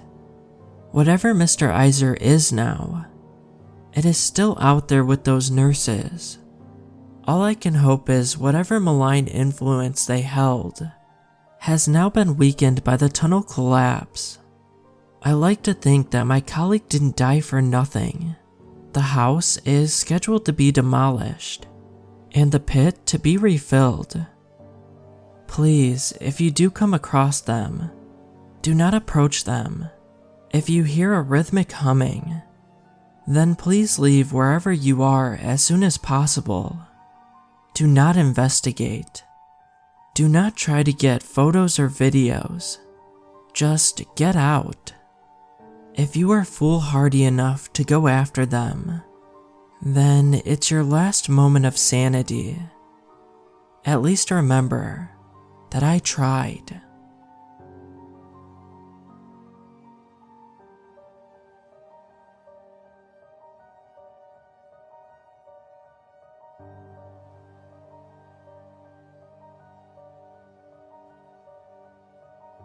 Good morning. I'm recording this on my phone, so please have patience with me. I've been finding small silhouettes of Mickey Mouse outside of my house. To start off, I now reside in a completely different state. After leaving my job at the Walt Disney World Resort in Orlando, I used to be what some people describe as a suit. I'm one of the guys that walks around the park in plain sight, yet hidden to the public. I'm part of an elite group of black polo sporting undercover security officers that specialize in worse things than shoplifters and unruly park guests. If you are at Disney World and you see more than a few guys in one place wearing black polos, then you are most likely in danger, and you should leave the area immediately. The sad part is we are so good at blending in with the woodwork that you wouldn't even notice us. Anyway, let me cut to the chase here. I have seen some pretty weird things at Disney World during my time there. These anomalies that everyone speaks of, well, they are true, but the least of our concerns. You see, the thing is, when you take hundreds of thousands of people and cram them into a relatively small space. Weird stuff is going to happen. We have had kids, even adults, get lost in the park. Cryptozoological sightings, alien sightings, ghost sightings, and just generally unexplainable things happening all the time. I was a senior special security officer during the height of my time there, and got called for some pretty dark stuff. Many of you think we, as in the security detail I was in, were covering up for Disney Corp, but in our true nature, we were damage control, and were kept out of the loop on things, and were trained not to question, but to diffuse. There was one thing though, that to this day still bothers me. A cast member called us on the Nextel to report that a group of 4 children had gone missing on the land. Of course I thought it was just another one of those anomalies. For those of you who don't know the eerily calming nature ride, called Living with the Land, it is located in the land of the Sea Pavilion, over by Soren. The odd thing about this report is that we have never received one of these complaints before. And of course we are issued cover-up stories to tell cast members and guests to calm them down. My colleague calmly came up with a story and explained that the kids were just part of an educational program, and they exited the boat with a guide, and were escorted into the botany lab that existed on the ride. I told her not to ask any questions or talk about the incident, as to not spread false rumors, and had my colleagues escort her to a nearby security office to have her sign some forms. My human nature took over, and I got curious and entered the ride on the next boat alone. Living with the Land is boring, not particularly popular, so I can understand how the kids would be on the boat alone, and also how I could get on the boat by myself. I noticed absolutely nothing, until I came to the part of the ride that has the prairie farmhouse. It looks like a faux house, but something about it just never sat right with me. As I have done hundreds of times before on rides, I jumped off the boat and onto the scene where the house is. I noticed something funny though. There were no pressure mats, and the boat went away, allotting about a good 30 seconds before the next boat got to the scene. I have never seen a ride with no pressure mats to detect if anyone disembarked the ride. So, quick recap. Kids disappear on ride. I show up, feed the cast member who reported it some story about how they disembarked mid-ride, and are on a tour of the lab. And for her not to question it, a colleague of mine takes her away to debrief. I contacted the new cast member operating the ride, and told them to put some space between the next boat, as I am looking for a lost wedding ring. Bull, I know. But so what? I slowly started walking up to the faux house. Climbing the steps up to the porch, I noticed a small emblem on the left window. It's a small square and a compass symbol. Interesting that a Masonic symbol is hidden here. I figured whoever built the ride was a Freemason and brushed it off. I looked in the windows of the house and it was nothing but curtains with black plywood behind them. I thought that there was nothing to see here. But still, something inside me decided that wasn't good enough. The front door glided open to a bright room with a black and white checkerboard floor. There was a marble altar-like table on the opposite end of the room, with some kind of weird throne, with a chair built in the front of it, and a gold cup on the tabletop. The only other thing that was noticeable was a heavy wooden door on the other end of the room that was locked. There were no windows or anything else. I thought it was weird because I was always under the impression that this house was fake, human nature took over again, and against my better judgment, I tried the door in the room, but I was relieved that it was locked. I tried my keys, but none of them worked. Here's the thing, at Disney, we use a lock system called BEST. This had interchangeable cores that have assigned numbers or letters. This is so that we can issue keys only to certain areas. I have the General Master Key, which essentially is the real key to the kingdom. Interesting thing about this lock was that my master didn't open it. I looked closer and it was a BEST lock, but the inscription said CC on it, which I've never seen before. Since the door wasn't open, I decided to just leave. On my way out, I noticed on the floor there was a fast pass printed out for Soren. I picked it up and pocketed it. It's amazing how trash works its way into odd places. I'm going to figure out where these kids went. I rode the boat back out to the platform and went back to the Epcot security office to play back some footage from the DVR. It took me a while, but I zeroed in on the period where the kids entered the Land and Sea Pavilion and followed them. There were 4 kids total, 3 girls and 1 boy. The girls' actions were almost robotic, and it sent a chill up my spine. They walked in a straight line through the pavilion, but what scared me the most was there was a man escorting them through the place. I paused and looked closer when I realized the man was wearing a black polo and khakis. The same thing I was wearing. Holy hell. I even recognized him. It was one of my colleagues. Alan is the guy that was at the scene before I got there. The same guy who fed the cast member at the control podium the story about the kids going on a tour.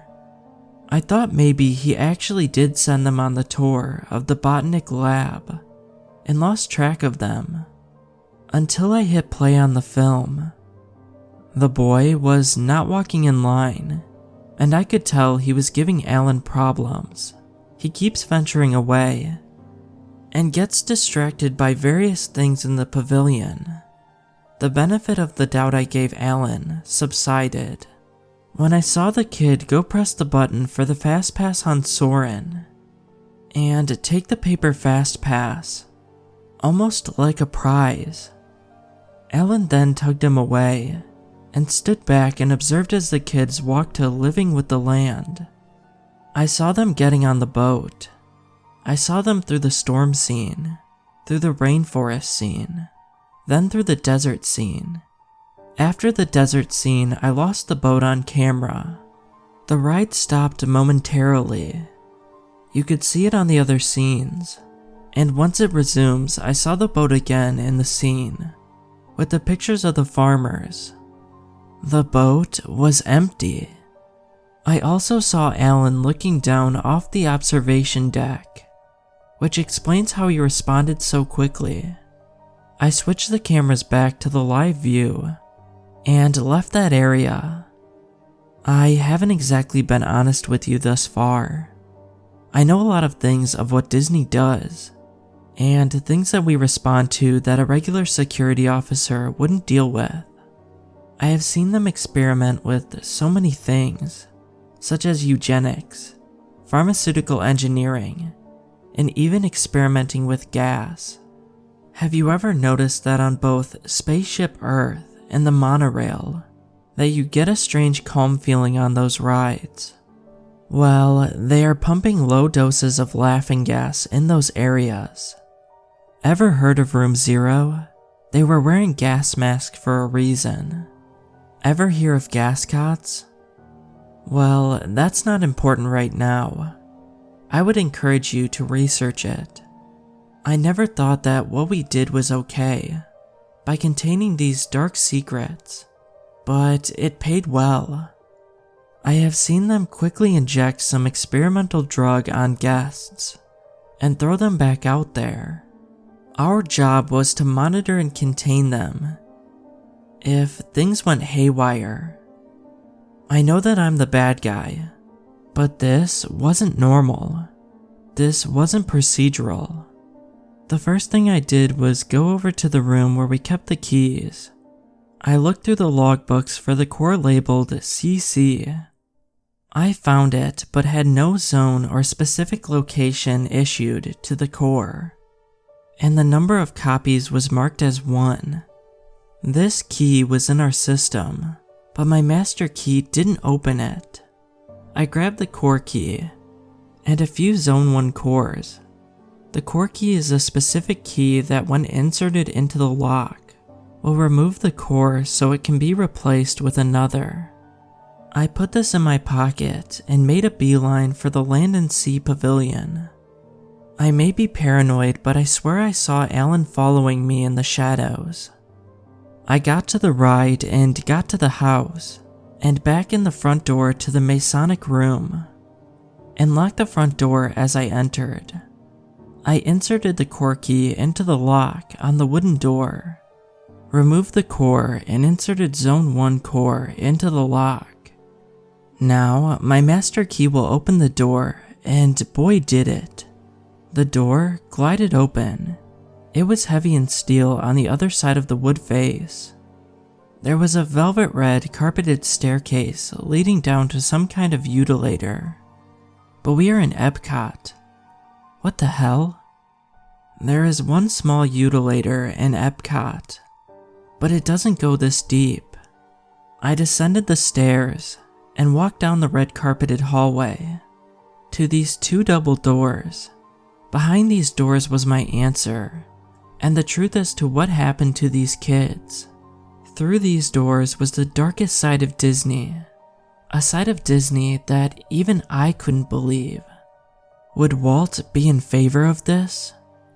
Or is this one of Eisner's little ideas of making more money off of his guests? Behind these doors was an empty, dimly lit room with a small circular platform in the center. The carpet was the same lush red velvet carpet from the hallway. There were 6 leather armchairs around the circular platform, all with telephones and card readers on the table next to the chair. Inside, I knew what was going on. I knew what was happening here. This is one of the things I will not cover up for the Disney Corp. I stood there in disbelief and horror, and noticed a small door towards the back of the room. I went over and popped out the CC core, put it in my pocket, and put in a Zone 1 core. I heard someone clear their throat from the front of the room. It was Alan. He had an annoyed look on his face, and held a gun trained at me. I slowly propped the door open on the latch and turned to face him. "You never should have come here," he said as he stepped towards me. "So this is what you and your scumbag friends resorted to? We did some pretty messed up stuff, Alan, but this is a new low for you and your disgusting friends." I had my hand at my side and blocked the view of me slipping the Zone 1 core out of the handle and into my pocket. "It's not going to matter because no one is going to find out." He raised the gun and, like something out of an action movie, I ripped the door open as he pulled the trigger as a bullet hit the door. I jumped backwards through the doorway and shut it behind me. He was stuck there because I had put both the cores in my pocket, so there was no way he could open the door. He started shooting at the door, and I moved forward. I walked down a hallway with these small cell-like rooms lining the hall, and inside were those play school chairs and a few toys. I checked every one of them and they were all empty. I got to the end of the hall and there was a huge metal vault-like door. I popped the Zone 1 core into the door to replace the CC core, and pulled the steel door open to be hit in the face with sunlight. I was outside on some side utility road, off the premises of Epcot. The road led away. I was too late. They were already gone and for good. I called the police, but they never came. I called the FBI, but they never took me seriously. Hell, I even attempted to call the CIA, but they said they didn't deal with domestic issues like that, and referred me back to the FBI. I showed up to the Orange County Police Department headquarters, and they took a report, but I heard something fall in the trash when I was leaving. Disney is good at what they do. They are good at keeping secrets, and they are good at controlling any outside force that attempts to bring their secrets to light. I'm lucky I saw the sunlight again, and I'm lucky enough to have had time to leave the state before they got to me. If you go there, keep your kids close. Watch out for the guys in the black polos. They may be monitoring you. They may be responding to something that will put you in danger. As far as I know, they aren't the ones who pick out the merchandise. I don't even know who does that. Below, I will link pictures that I found on the internet of the house that I entered. The second story of the house is seemingly normal, but I don't know how they access it. You'll also notice that there is an observation deck. This area was undergoing maintenance at the time. It was closed off to guests, but the CCTV footage revealed nothing was happening in that area.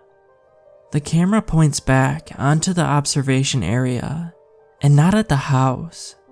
There are no cameras in that portion of the ride. So if you ever ride Living with the Land, be careful. There may be people lurking.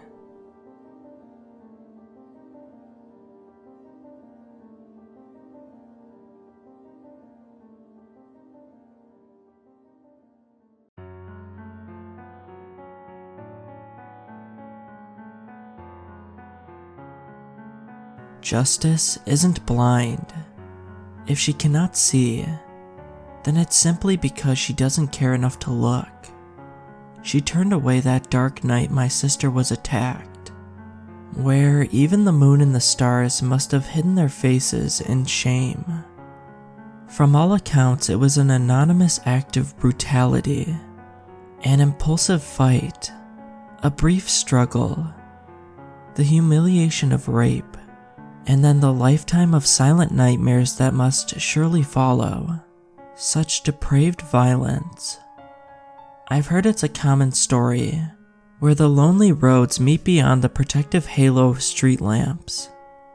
For all the virtues we profess, there is a savagery dormant in us, waiting only for our fellow man to blink. It is easy to be noble while someone is watching, and the fear of judgment may yet steady our course. In solitude, the moral compass will lose its bearing, replaced by whichever base instinct can scream louder than our pounding blood. It is some consolation that I found the one who valued his greed over human dignity. Through the course of these confessions, you will see that I am no better than the animal I hunted, so I will waste no time professing my merit now.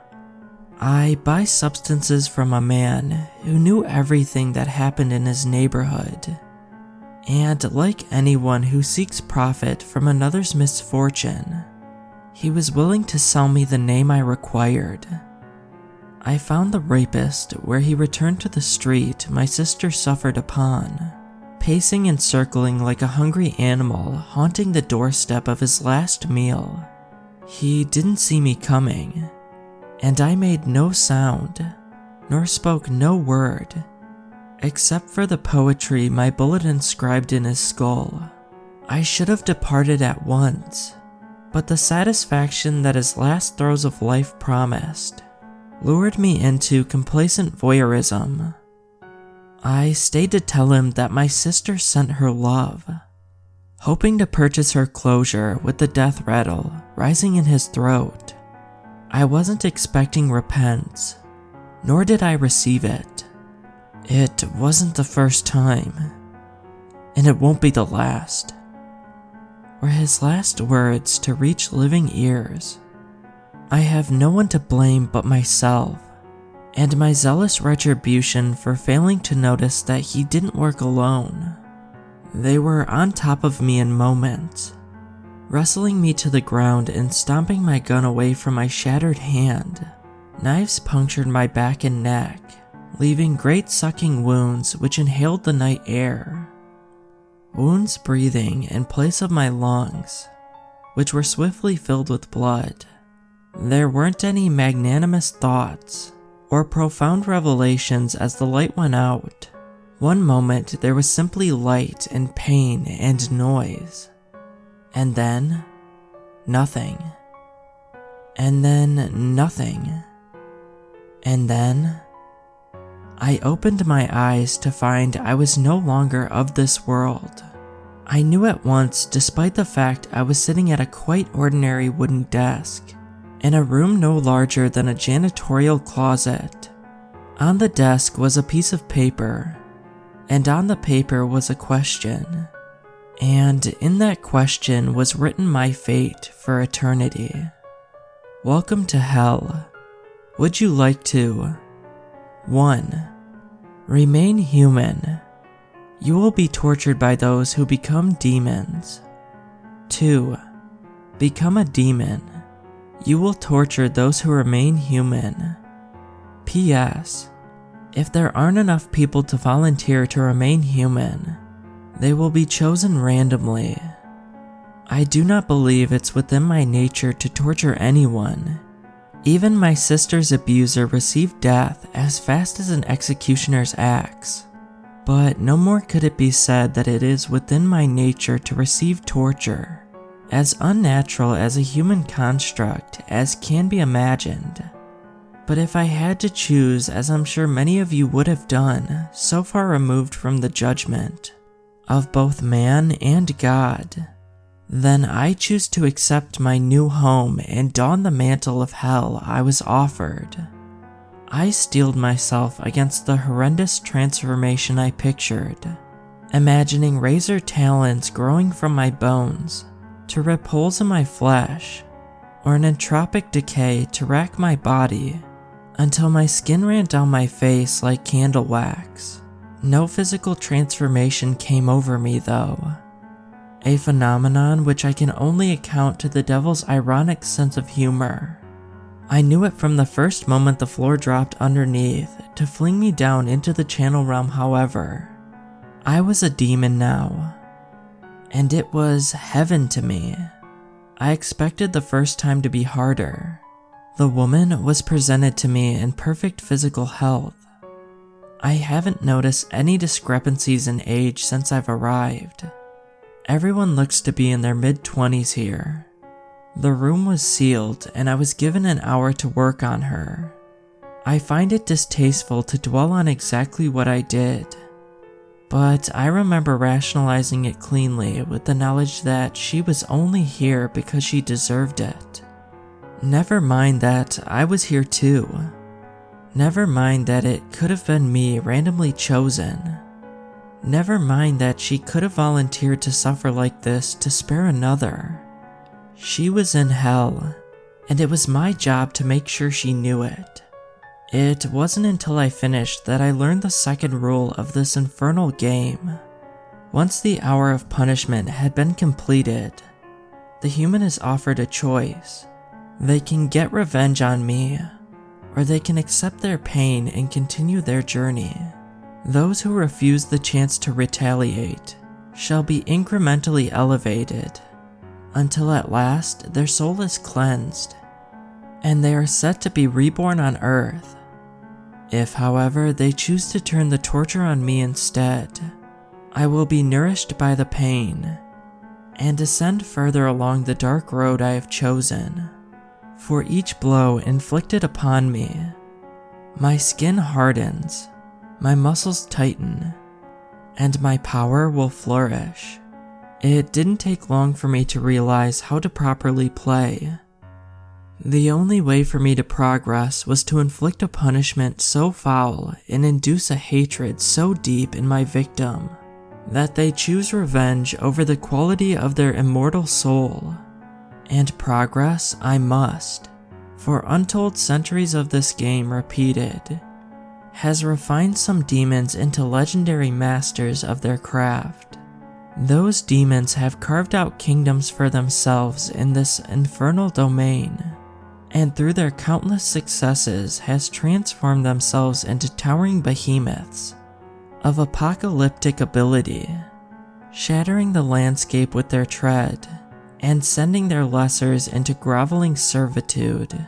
Since the moment I chose to become a demon, the gates of absolution have been closed to me forever. It may be my fate to dwell in this realm, but it was my choice to rule it. And so I went to work honing my skill. It wasn't enough to simply batter the human into submission. If I was to force their hand against me, I had to get inside their mind, caressing and nurturing their spirit. Into one of mindless wraith, I learned to expose the subconscious dread lying dormant that even the bravest dare not shed light on. I mastered the art of wetting my brush on nightmares to repaint their memories until all they can remember of life was corrupted by my influence. I promised false salvation, or deceived them into thinking they had escaped, or spoiled their loved ones until they could not contain the anger I imbued within them. But I didn't stop there. I studied the ancient texts of demonic lore, recounting the torment of dying stars from the beginning of time. I served under the foulest creatures I could find, watching their methods and improving upon their design. Experimentation, research, and endless practice refined my mastery over the subtle art, until I could induce a pain so exquisite that angels would shed their wings for a chance to smite me down. And ever I grew stronger, building a devoted following of my own, to gather more humans, ever inventing and facilitating the process of extracting unbearable anguish. My human form twisted into sentient shadow to reflect the pervasive nature of my approach, each victory making it that much easier to dismantle my prey. And I loved every second of it.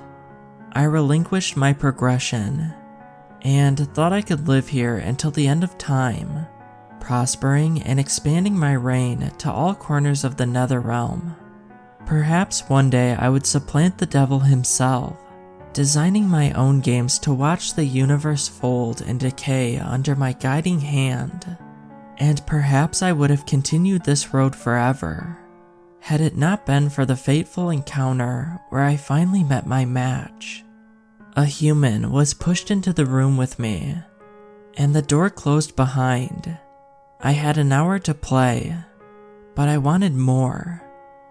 It was the man who shamed my sister, infuriatingly smug and dismissive of my ability to break his spirit.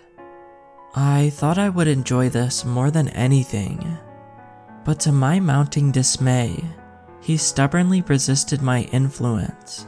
He remained passive through the acid wash of his nerves. His mind did not falter as I summoned the image of his father's lamentations against him. Every trick, every torment, every mental ravaging left him smirking, until with exasperation, I resigned myself to simply goad him into action. You must feel cheated, forced to remain human at the mercy of every lowly criminal who cares to punish you. I wasn't forced, he replied. I made the choice. Then you're an idiot who deserves what he gets. And what I'll get is freedom. I told you this wasn't the first time, and that it won't be the last, he said. I've been to hell so many times that it bores me. So that was his secret. He had gotten out before. He knew how to play the game. But it didn't matter, because no one played it like I did. So you won't retaliate? I asked. No matter what I do? He shook his head, the smirk unaltered.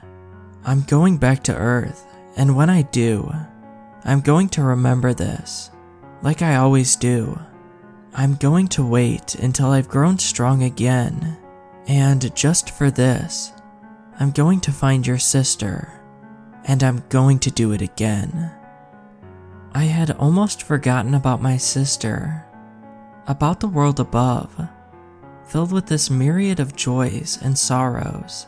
I missed her in that moment.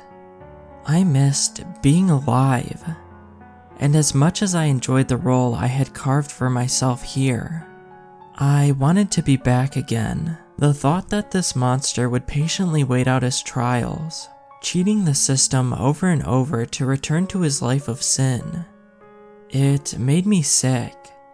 The tables had turned, and all the hatred I sought to pour into him was rushing into me instead. I wanted nothing more than to flay him down to the core of being, and set such a fire in what remained to burn for all of time. But even if somehow I could force his hand against me, even if I broke him so badly that he never escaped, I would still be here forever. And I hated him, and I hated myself, and it was the hardest thing I've ever done, to hold on to that hatred and turn it aside, and harder still to let him walk away, to bide my time, sending the weakest demons in my possession so that he might easily resist their influence. Watching and waiting, and even helping my sister's attacker elevate through hell until the time of his salvation was at hand. It was hard, but it was worth it, because that is when I chose to strike. I had already learned to infiltrate the mind in my pursuit of torture, and through my mastery I infiltrated the spirit as well.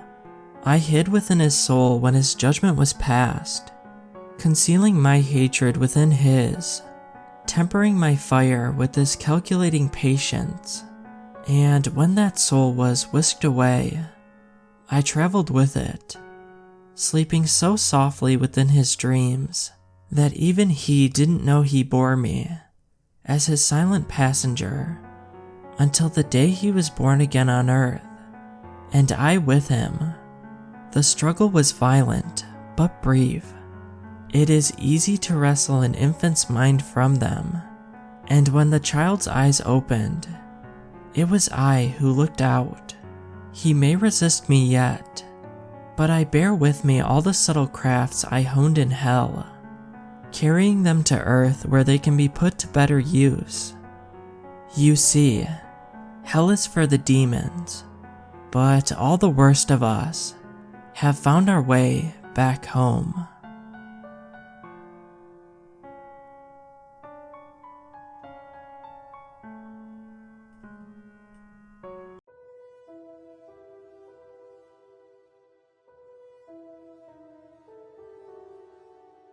Lauren is in the Honda Accord right behind my truck with our 2 cats, but I can't get out and see her.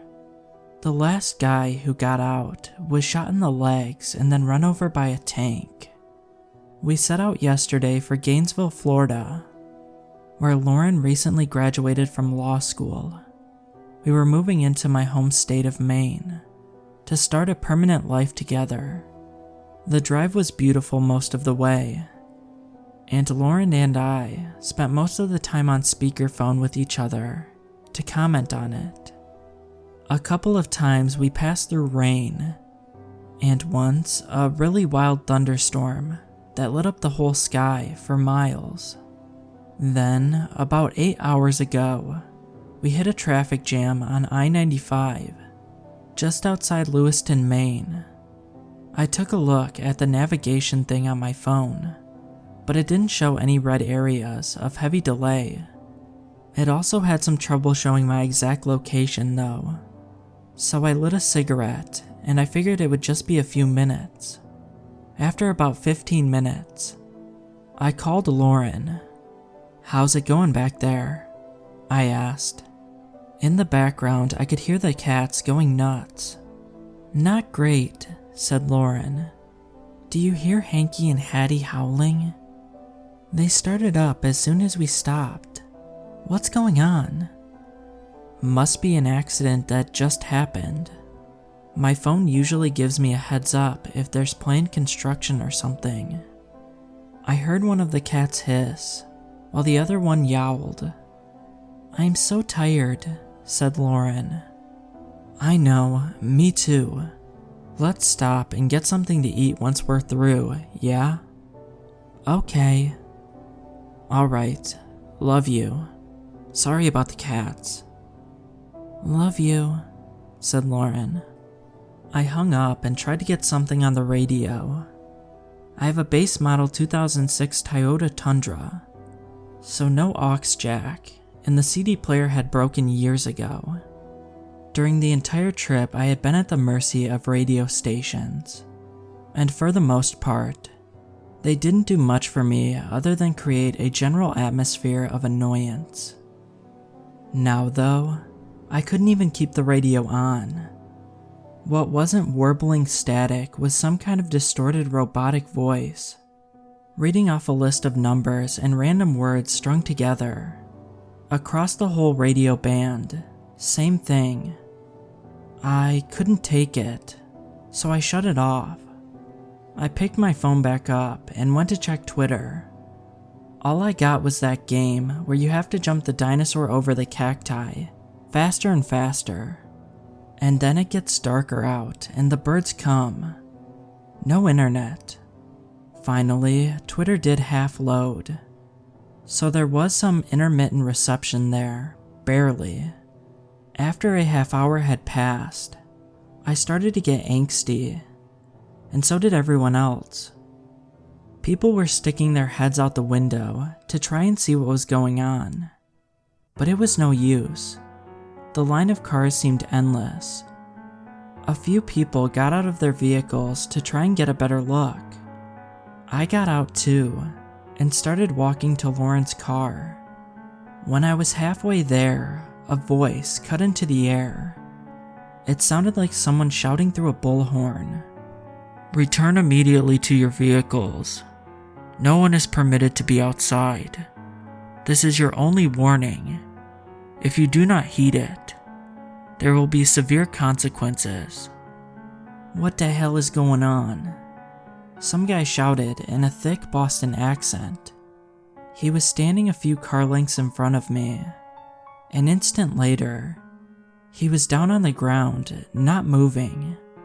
I didn't see what happened exactly, but that was enough to make me hustle back to my truck. I tried calling Lauren again. When she answered, all I could hear were broken flashes of the cat screaming, and Lauren sounding scared and begging to know what was happening. "I don't know," I said, not sure that she could hear it. "Maybe they're searching for a criminal or something. I don't know." Then, we were disconnected. A minute later, an ambulance was wailing its way down the right-hand shoulder. It stopped just past my truck, and 2 EMTs jumped out of the back. They closed the door behind them, but I saw that there was somebody else in there. Somebody dressed in riot gear, holding a big gun. The EMTs dragged the guy with the Boston accent by the arms over to the ambulance. They opened the door and sort of tossed him in, and then followed behind. I saw the riot gear person again for a second, and then the door slammed shut and the ambulance sped off down the shoulder, out of sight. Somebody 4 cars ahead of me got the idea to follow the ambulance out of there. I watched as a red Hyundai Sonata with a New Jersey license plate tore into the shoulder lane and sped after the ambulance. I tried calling Lauren to ask her if she thought we should try it too. It was a ballsy move for sure, but she had sounded like she was at the end of her rope, stuck in there with our wailing cats, so I thought she might be willing to give it a shot. This time, the call didn't even go through. I was getting ready to try calling again, when I heard this loud blast. A puff of smoke blossomed somewhere up ahead, and all of a sudden, there were chunks of a car flying through the air. A red car, very likely a red Hyundai Sonata. As I watched a flaming tire roll to a stop against the highway divider, I decided not to replicate New Jersey's maneuver. I heard the blast of a horn behind me, and looked in the rear view to see that Lauren had her arm out the window, moving her hand around in a circle. Finally, it hit me that she was telling me to roll down my window, so that's what I did. "Can you hear me?" she shouted. "I can." I could even hear the cats. They sounded really freaked out. "What's happening?" she asked. "I don't know, baby. I think we're in some kind of military lockdown, maybe. I think we have to just sit tight here." "Can you throw me a bottle?" asked Lauren. "What?" "A bottle, like Gatorade or something. I know that you've probably got 10 of them in your front seat." It was true. Not 10 exactly, but close enough. I just threw all of my trash on the seat of my truck until it started overflowing, whereas Lauren kept her car clean. "What are you doing with the bottle?" I asked. "Not something I want to shout out for the whole world to hear," said Lauren. "Let's just say we've been here a while, and I don't think we're coming up to a rest stop anytime soon." Finally, I understood. I reached over and grabbed a bottle. I chucked it out the window, but it was a bad throw, and bounced off the hood of Lauren's Honda. I tried again, and this time she caught it. She rolled up her window, and in the rearview mirror I watched her fuss around as she presumably tried to pee into the thing. This was when the fleet of massive trucks started rolling in, on the southbound side of the highway divide. Some of them had cranes sitting on long flatbeds, and others had big chunks of some kind of metal material. Soon, the southbound side was jammed up with these giant trucks and their haul. Then, they started to get to work. "What are they doing?" asked Lauren. She'd opened her window back up. "Are they building a wall?" That is exactly what it looked like they were doing. One crane would take a massive chunk of material and lift it into place either next to or on top of another chunk. "Yes, they're walling us in," I shouted. I checked my phone for the 1,000th time. I had a bar and used it to call 911. A lady answered. "What is the address for this emergency?" I-95 northbound, just before Lewiston, Maine. I forgot the exit number we were coming up on. I'm sorry." "That's okay. What is the emergency?" "Well, we're in this weird traffic jam, and people are dying here. Cars are exploding. They're building a wall around us. They're trapping us here." I know that sounds crazy. There was a long silence on the other end. I thought maybe we'd been disconnected, but then I heard her voice again, crystal clear. "Sir, I'm going to need you to remain calm and stay in your vehicle. And if you would, roll down your window, not the driver's side, the passenger side." What? I asked. Then I heard the tapping at my window. There was a lady cop standing there holding a cell phone up to her ear. My heart jumped up into my throat, and my instinct was to slam my foot on the gas pedal. But there was nowhere to go. I rolled down the window. "You reported an emergency?" asked the cop. "Everything looks okay to me." We don't discourage anyone from calling emergency services if they truly think there might be an emergency situation occurring. But everything appears to be perfectly fine here. I will give you the benefit of the doubt this time, but remember that we also very strongly frown upon fraudulent 911 calls. You could be charged for that, sir. It's not a joke." "Oh," I said, trying to hold it together. "I'm sorry about that. I did think that something bad was going on, but now I see that everything is okay. Thanks for checking in." "It's no problem at all, sir," said the cop, smiling. "And remember, stay in your vehicle." "Of course," I said, trying to smile, though I'm sure my face looked like a sweaty pretzel instead. The cop nodded, then walked off down the line of cars. I waited a few minutes, and then called out to Lauren. "I think we're screwed," I said.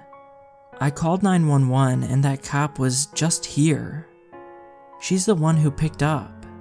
She said everything's fine, but it's not." "Damn," Lauren said. "What do we do?" That's when the guy jumped out of his car and made a break for the wooded area to the right of the highway. And that's when they shot him in the legs. I heard him cry out and watched him hit the ground. I heard a loud continuous rumble, interspersed with snaps from the woods. Then I saw the tank. It didn't so much emerge from the woods as it destroyed the woods in its wake. Beyond it, I saw another enormous wall. We were walled in from two sides. And my guess was that we were walled in from 4 sides. The tank crushed the man like he was a particularly small ant. They are working on the roof now. It's almost done. Once the roof is on, I have a feeling that I won't get any reception at all. Before that happens, I'm hoping for one more spike so I can get this post out. I don't know if this is on the news or not. I thought it was just a traffic jam, so that's probably how they're playing it off. They probably have rerouted traffic around us by now. I don't know what this is, but there are now dozens of heavily armed people in riot gear, going from car to car. Sometimes they drag somebody out and carry them screaming off to what remains of the wooded area, where they disappear from sight. They're almost at my truck now. I hope they skip me and Lauren. Oh God, I'm going to tell her I love her. If this reaches you, I don't know what you can do, but please, try to help us. I gripped the steering wheel with sweaty hands and stared straight ahead as a person dressed in full riot gear stepped up next to my truck, holding a huge gun.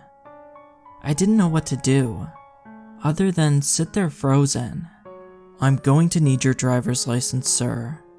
Please don't get smart and try anything, or I will shoot you in the head." I lifted one hand from the steering wheel. "They're on the seat next to me," I said. "My wallet." "Okay." The man nodded his helmet. "We don't have all day now," he said. "Go ahead and get it." I fumbled around with one hand until I finally had it. I handed it over and he had a look. He kept looking up at me and then back down at the license. Then he spoke into a radio clipped to his shoulder. 759 reporting in. I have located the gardener. Repeat, I have located the gardener. Confirm that assistance is en route. What? A strange robotic voice replied. This is confirmation that assistance is en route. 759. What is this? I asked the man. What's happening? We're saving the world, sir, he said, handing the license back. You'll understand soon enough. Please, don't worry. Everything is going to be okay. Somehow, I wasn't reassured.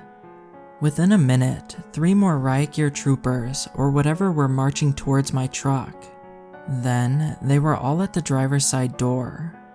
"Please step out of the vehicle and come peacefully with us," said a woman. "We have been cleared to take a non-violent approach with you, sir. You are very fortunate." "What about my girlfriend?" I asked. "And our cats? They're in the car behind me." The woman turned her head and took a quick glance at Lauren. I could still hear the cats through the open window, hissing and yowling. "If she's on the list," said the woman, "then she will be joining you shortly." "No," I said. "If we're not together, then I'm not going anywhere. So you better check your list now." The woman nodded to the man who had originally come up to my truck. "Check her out, 759, she said, and then she turned back to me. "We have been authorized to use a non-violent approach with you, but commanded to bring you with us by whatever means necessary." I watched in the rearview mirror as this 759 dude looked over Lauren's ID. He spoke into his radio and then walked back over. "We have been authorized to bring the gardener and the gatherer together," he said to the rest of them. "The what?" "And the cats?" I asked. Back to the radio. "This is 759. The gardener has requested to bring along 2 felines. They are currently secured in crates in the back of the gatherer's vehicle. Permission granted or denied." I held my breath until I could hear the robotic voice cut through the silence. Permission granted. I would have felt a great relief, except I wasn't sure if that just meant that we were all getting dragged off together to die in the woods. I guess that was better than dying alone, at least. If we were going to die anyway. I stepped out of my truck and walked with 2 big and heavily armed escorts over to Lauren's car. She got out and our captors, or whatever they were, let us hug. "Are you okay?" Lauren asked. "Sure," I said, genuinely smiling because I was with her again. "We will carry the felines," said 759. "I don't know, man," said Lauren. "They're not too keen on strangers." 759 opened the back door and took out the 2 carriers. I thought that by then I'd hear it all from those 2. But what now issued forth from those carriers was a sound as though 10 witches were screaming at being burned alive. I thought that my ears were going to start bleeding. He handed the carriers off to 2 of his buddies, and then shouted above the wild sounds of the cats, "Follow us, please." I looked at Lauren and wondered if we'd soon be dead. I could tell that she was thinking the same thing, and that the answer was probably. We walked in a procession, with 759 leading the way, me right behind him, then a riot gear, then Lauren, and finally 2 riot gears, each holding a cat carrier. From somewhere far behind us, I heard a gunshot. I winced and looked up, where the last of the massive metal roof tiles were being dropped into place. There was only a small square of open sky left.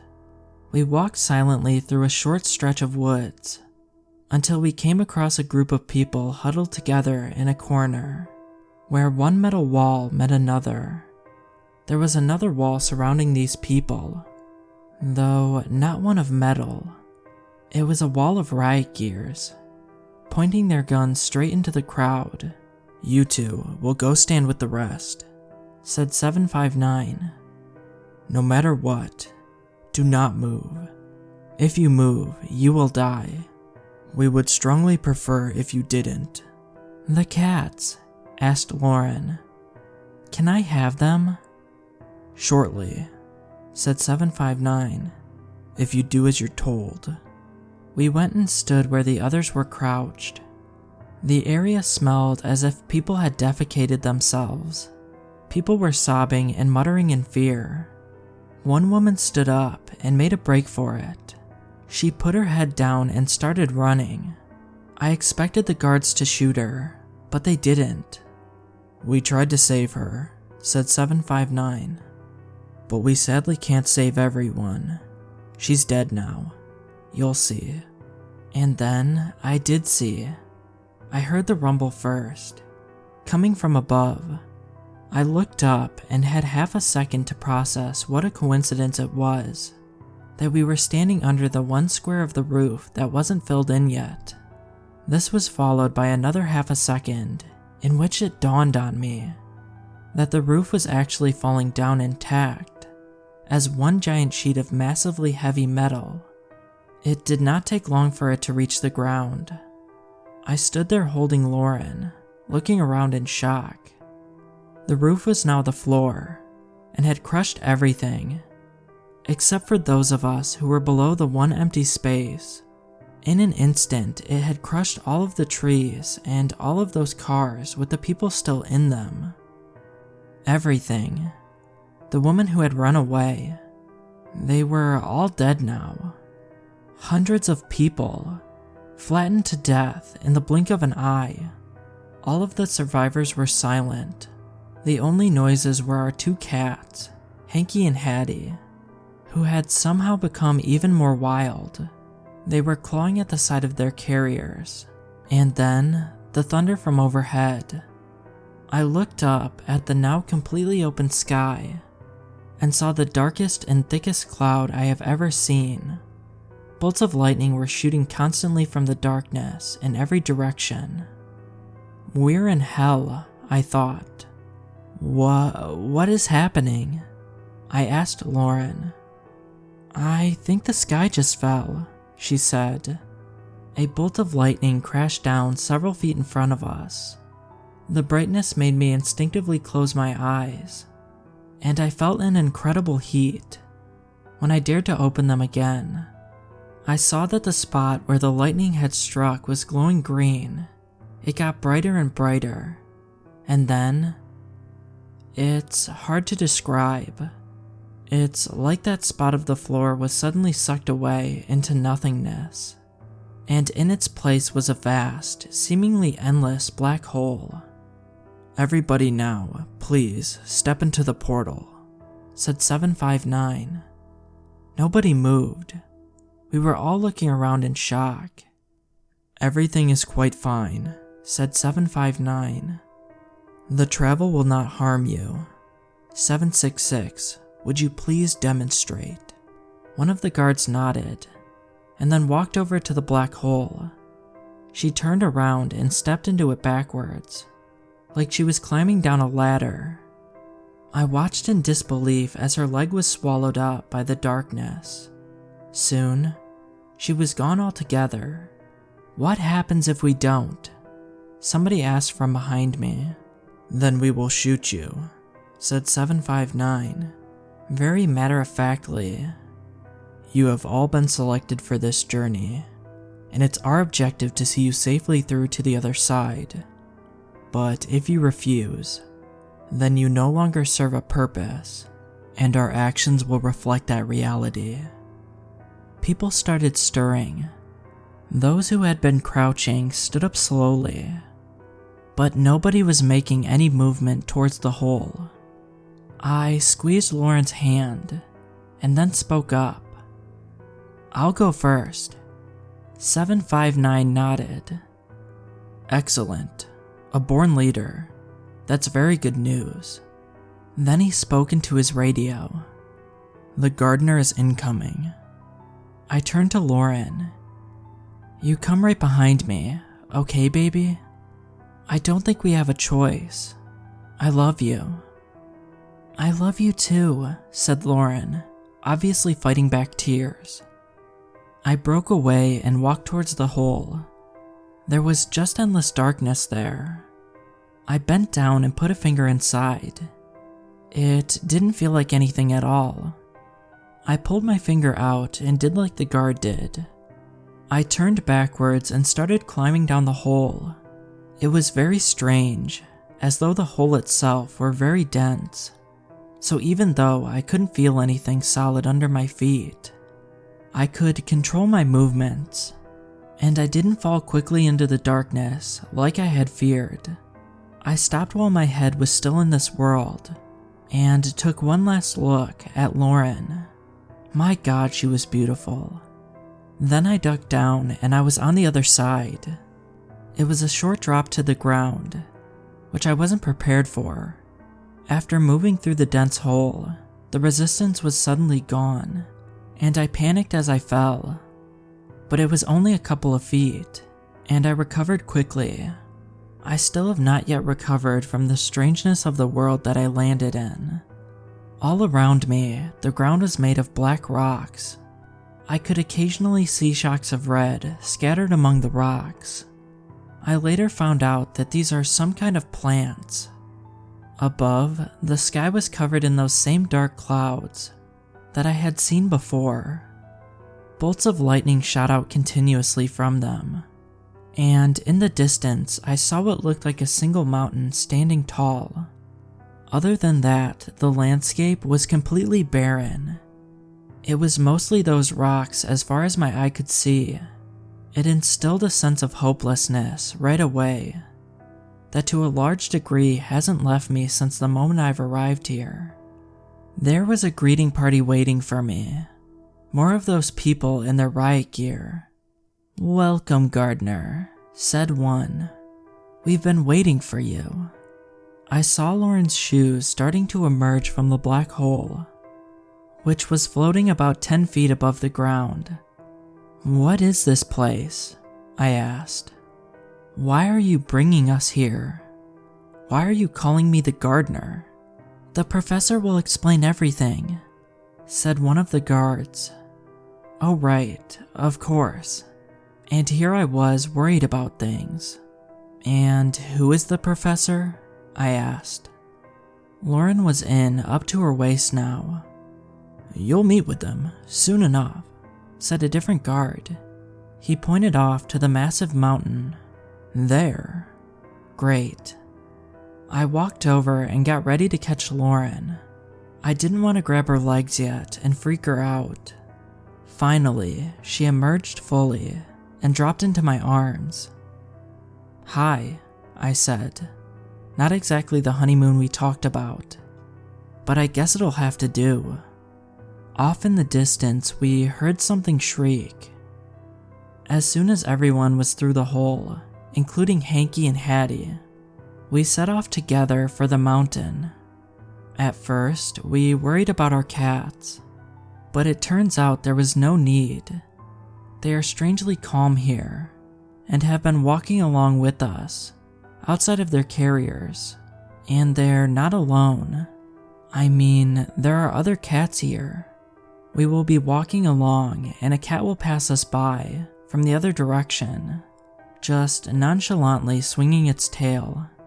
It's a very bizarre sight in this environment, but the cats and the red plants aren't the only things living here.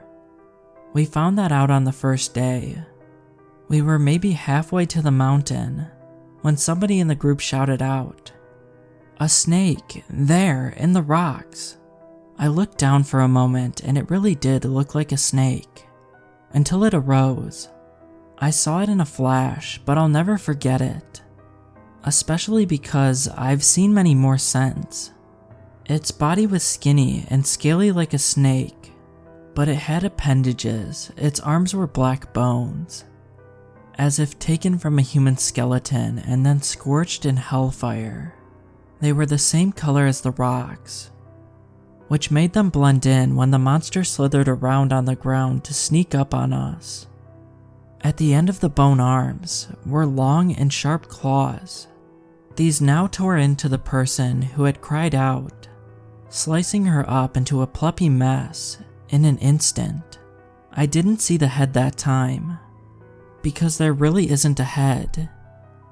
It's more like where the head should be is just this undulating gas, like when pavement gets really hot. It's like there's something there that you can't quite see.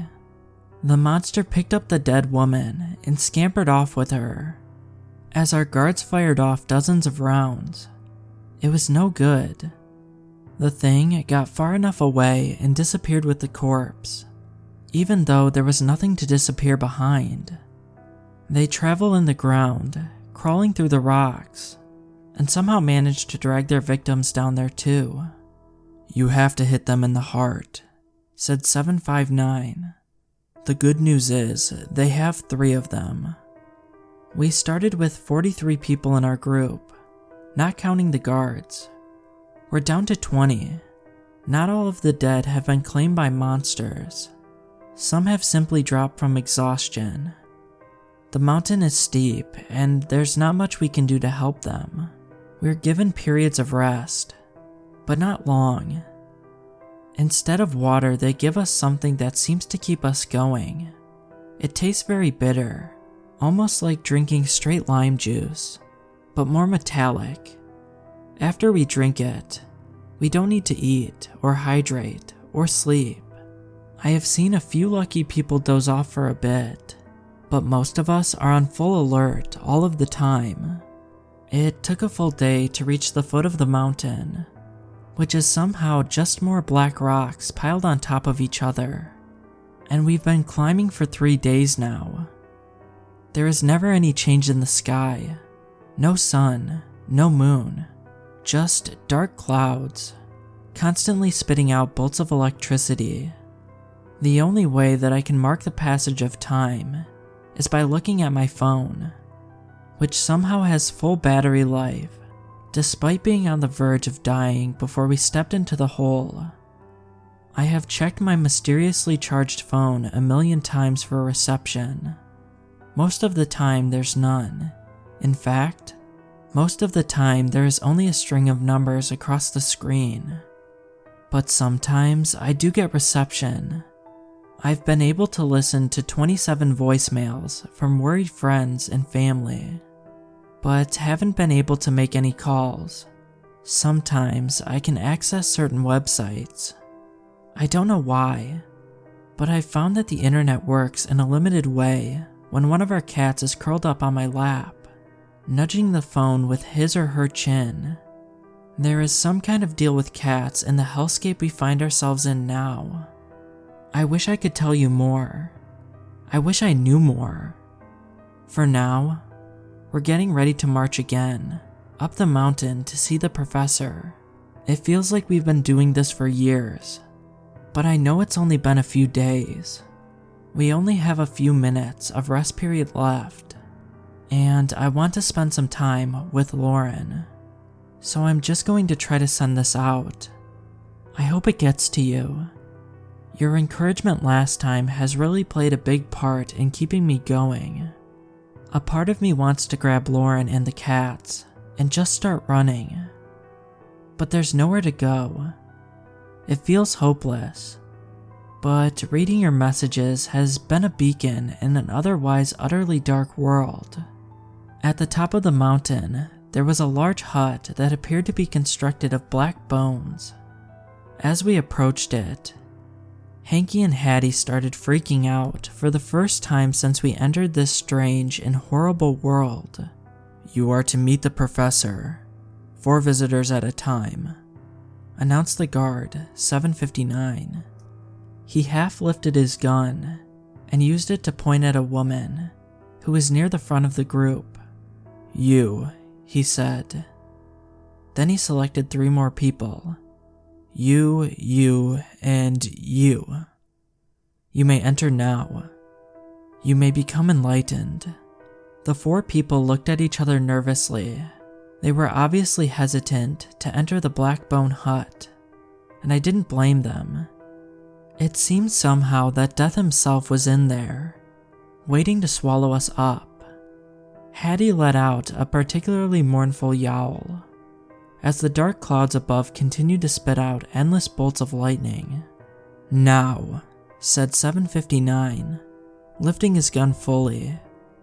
As with everything else since this nightmare started, we didn't seem to have much of a choice. Follow orders or be murdered. One of the 4 walked up to the hut and pulled back the red curtains that served as its entrance. He stepped in, and the others followed.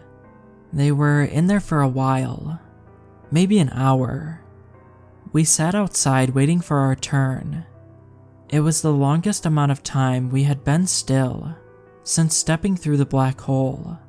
We sat in exhausted silence at first, while Hanky and Hattie hissed and cried. Then we started talking to people for the first time really. Lauren turned to the woman sitting next to her on a black rock. "I'm Lauren," she said. "What's your name?" "Amelia," said the woman in a tired voice. "Why do they keep calling you the Gatherer?" Lauren shrugged. "No idea. What do they call you?" 802, said Amelia. "I think that means I'm supposed to become one of those guards with the guns. The why or how or what this place is, or what is going on, I have no idea. Like, why are there cats just wandering around here? What are those weird plants? What is this place?" "I'm as lost as you," said Lauren. "But I think we're about to find out." As she said this, the curtain opened and the 4 people who had gone in stepped out. They had wide smiles across their faces and looked very relaxed. The total opposite of how they looked going in. 759 selected 4 more people, including Amelia, and we sat waiting for our turn. We tried to get answers out of people who had already gone in, but they weren't saying much. "Everything's going to be just fine," was all they'd say. "You'll see." I tried to get our cats to calm down, so maybe I could take advantage of the wait time to get some internet reception. But they were both backed up against rocks with their tails straight up and their fur on end, baring their claws and swiping at anyone who got near, including me. We made some more small talk with the people around us, but nobody knew anything more than we did. Eventually, we settled back into silence. I sat there with Lauren's head on my lap, waiting. We were so exhausted, but the weird drinks they had given us wouldn't let us go to sleep. From inside the hut, I heard a scream. Lauren bolted upright, and we all stared at the red curtain with wide, terrified eyes. Finally, the curtain opened, but this time only 3 people stepped out. Like the others who had come out before, they seemed perfectly happy with life, but they were one short of the 4 that had entered. Then it was our turn. 759 pointed to me, then Lauren, then 2 other people. "You ready?" Lauren asked. "No, but I don't think we have a choice," I said. I went first. I pulled back the curtains and stepped in. I was instantly overwhelmed by uncomprehending terror. The first thing that I noticed, because it was the only thing moving, was one of those horrible creatures of snake and bone, with a shimmering ghost head, crouched in a corner. It was tearing into a human body. The guy before us who hadn't made it out. A spray of blood and body parts splattered against the bone walls of the hut. Next, my eyes moved to a large machine sitting on a table. It had all sorts of levers attached to it, and was making a constant whirling sound, which could barely be heard above the wet noises of the monster ripping apart the corpse. There were several wires coming from the machine, and I followed them with my eyes. They ran up and then over to where 4 people were sitting strapped to chairs. They were sitting motionless, only occasionally blinking wide-open eyes. The wires ran into their heads, and then back out of them. On the floor next to the chairs was a cat carrier. Inside was a cat, apparently sleeping peacefully, with a wire also running into and out of its head. The wires ultimately led to a man sitting cross-legged in another corner of the room. He had shock white hair and was wearing large eyeglasses. The wires terminated in his head. His eyes were closed. Then he opened them, looking straight at me, and said, "Hey there, Chief. Been waiting for you." Once we were all inside, the professor began. 15 years ago, I discovered a portal from the new world to this world that you find yourselves in now. And make no mistake, Earth is young. It has only been there for 4.5 billion years, and it will not last much longer. This place, this wonderful place where everything is possible, has been around considerably longer, and will be around for as long as we sustain it and harness its energies. Earth was never really suited for us. We were always destined to destroy it. But this world, it thrives on us. It needs us. And for too long, we have neglected it. Even 15 years ago, this world was quite different. It has been dying rapidly. That's why we're here. We are going to save it. And we are going to save all of the people on Earth. Or most of them, anyway. The professor let out a chuckle and then continued. When I first stepped through the portal, the wormhole, I was overwhelmed by the world's energies. I was transformed instantly, and my mission became clear. I had to save everyone and everything that matters. So I went to the new world to get started. But I wasn't ready. Everything was still too raw. I couldn't control the new energies inside of me. And things didn't go well. I slaughtered some Harvard students, and my body was riddled with bullets when the police found me. But I didn't die, I just came back here. Upon my return here, I knew that I needed to take my time and devise a plan. That is what I've been working on for the past 15 years. And that is where you all come in. But before I tell you what that plan is, and what you'll be doing, I want to show you why we're doing this. The professor reached up and pulled one of the wires out of his head. There was a sharp needle attached to the end. "Stick this in your head," he said. "Each of you, don't worry, it won't hurt, and will go in easily. And what you'll see next is what this world once was, and will be again, with your hard work." None of us in the room were eager to jam a wire into our heads, but I got motivated when I looked back over to the corner where the snakebone monster was.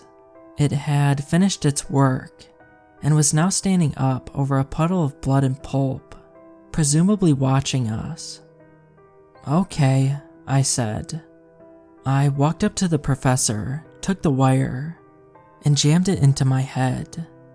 I felt warmth rush over me, and a mounting feeling of deep peace and even deeper joy. Everything was alright. Everything was always going to be alright, forever. I looked around. I was in the middle of a green field. Up ahead was a massive waterfall, with a rainbow appearing in its mist. Then, I heard them.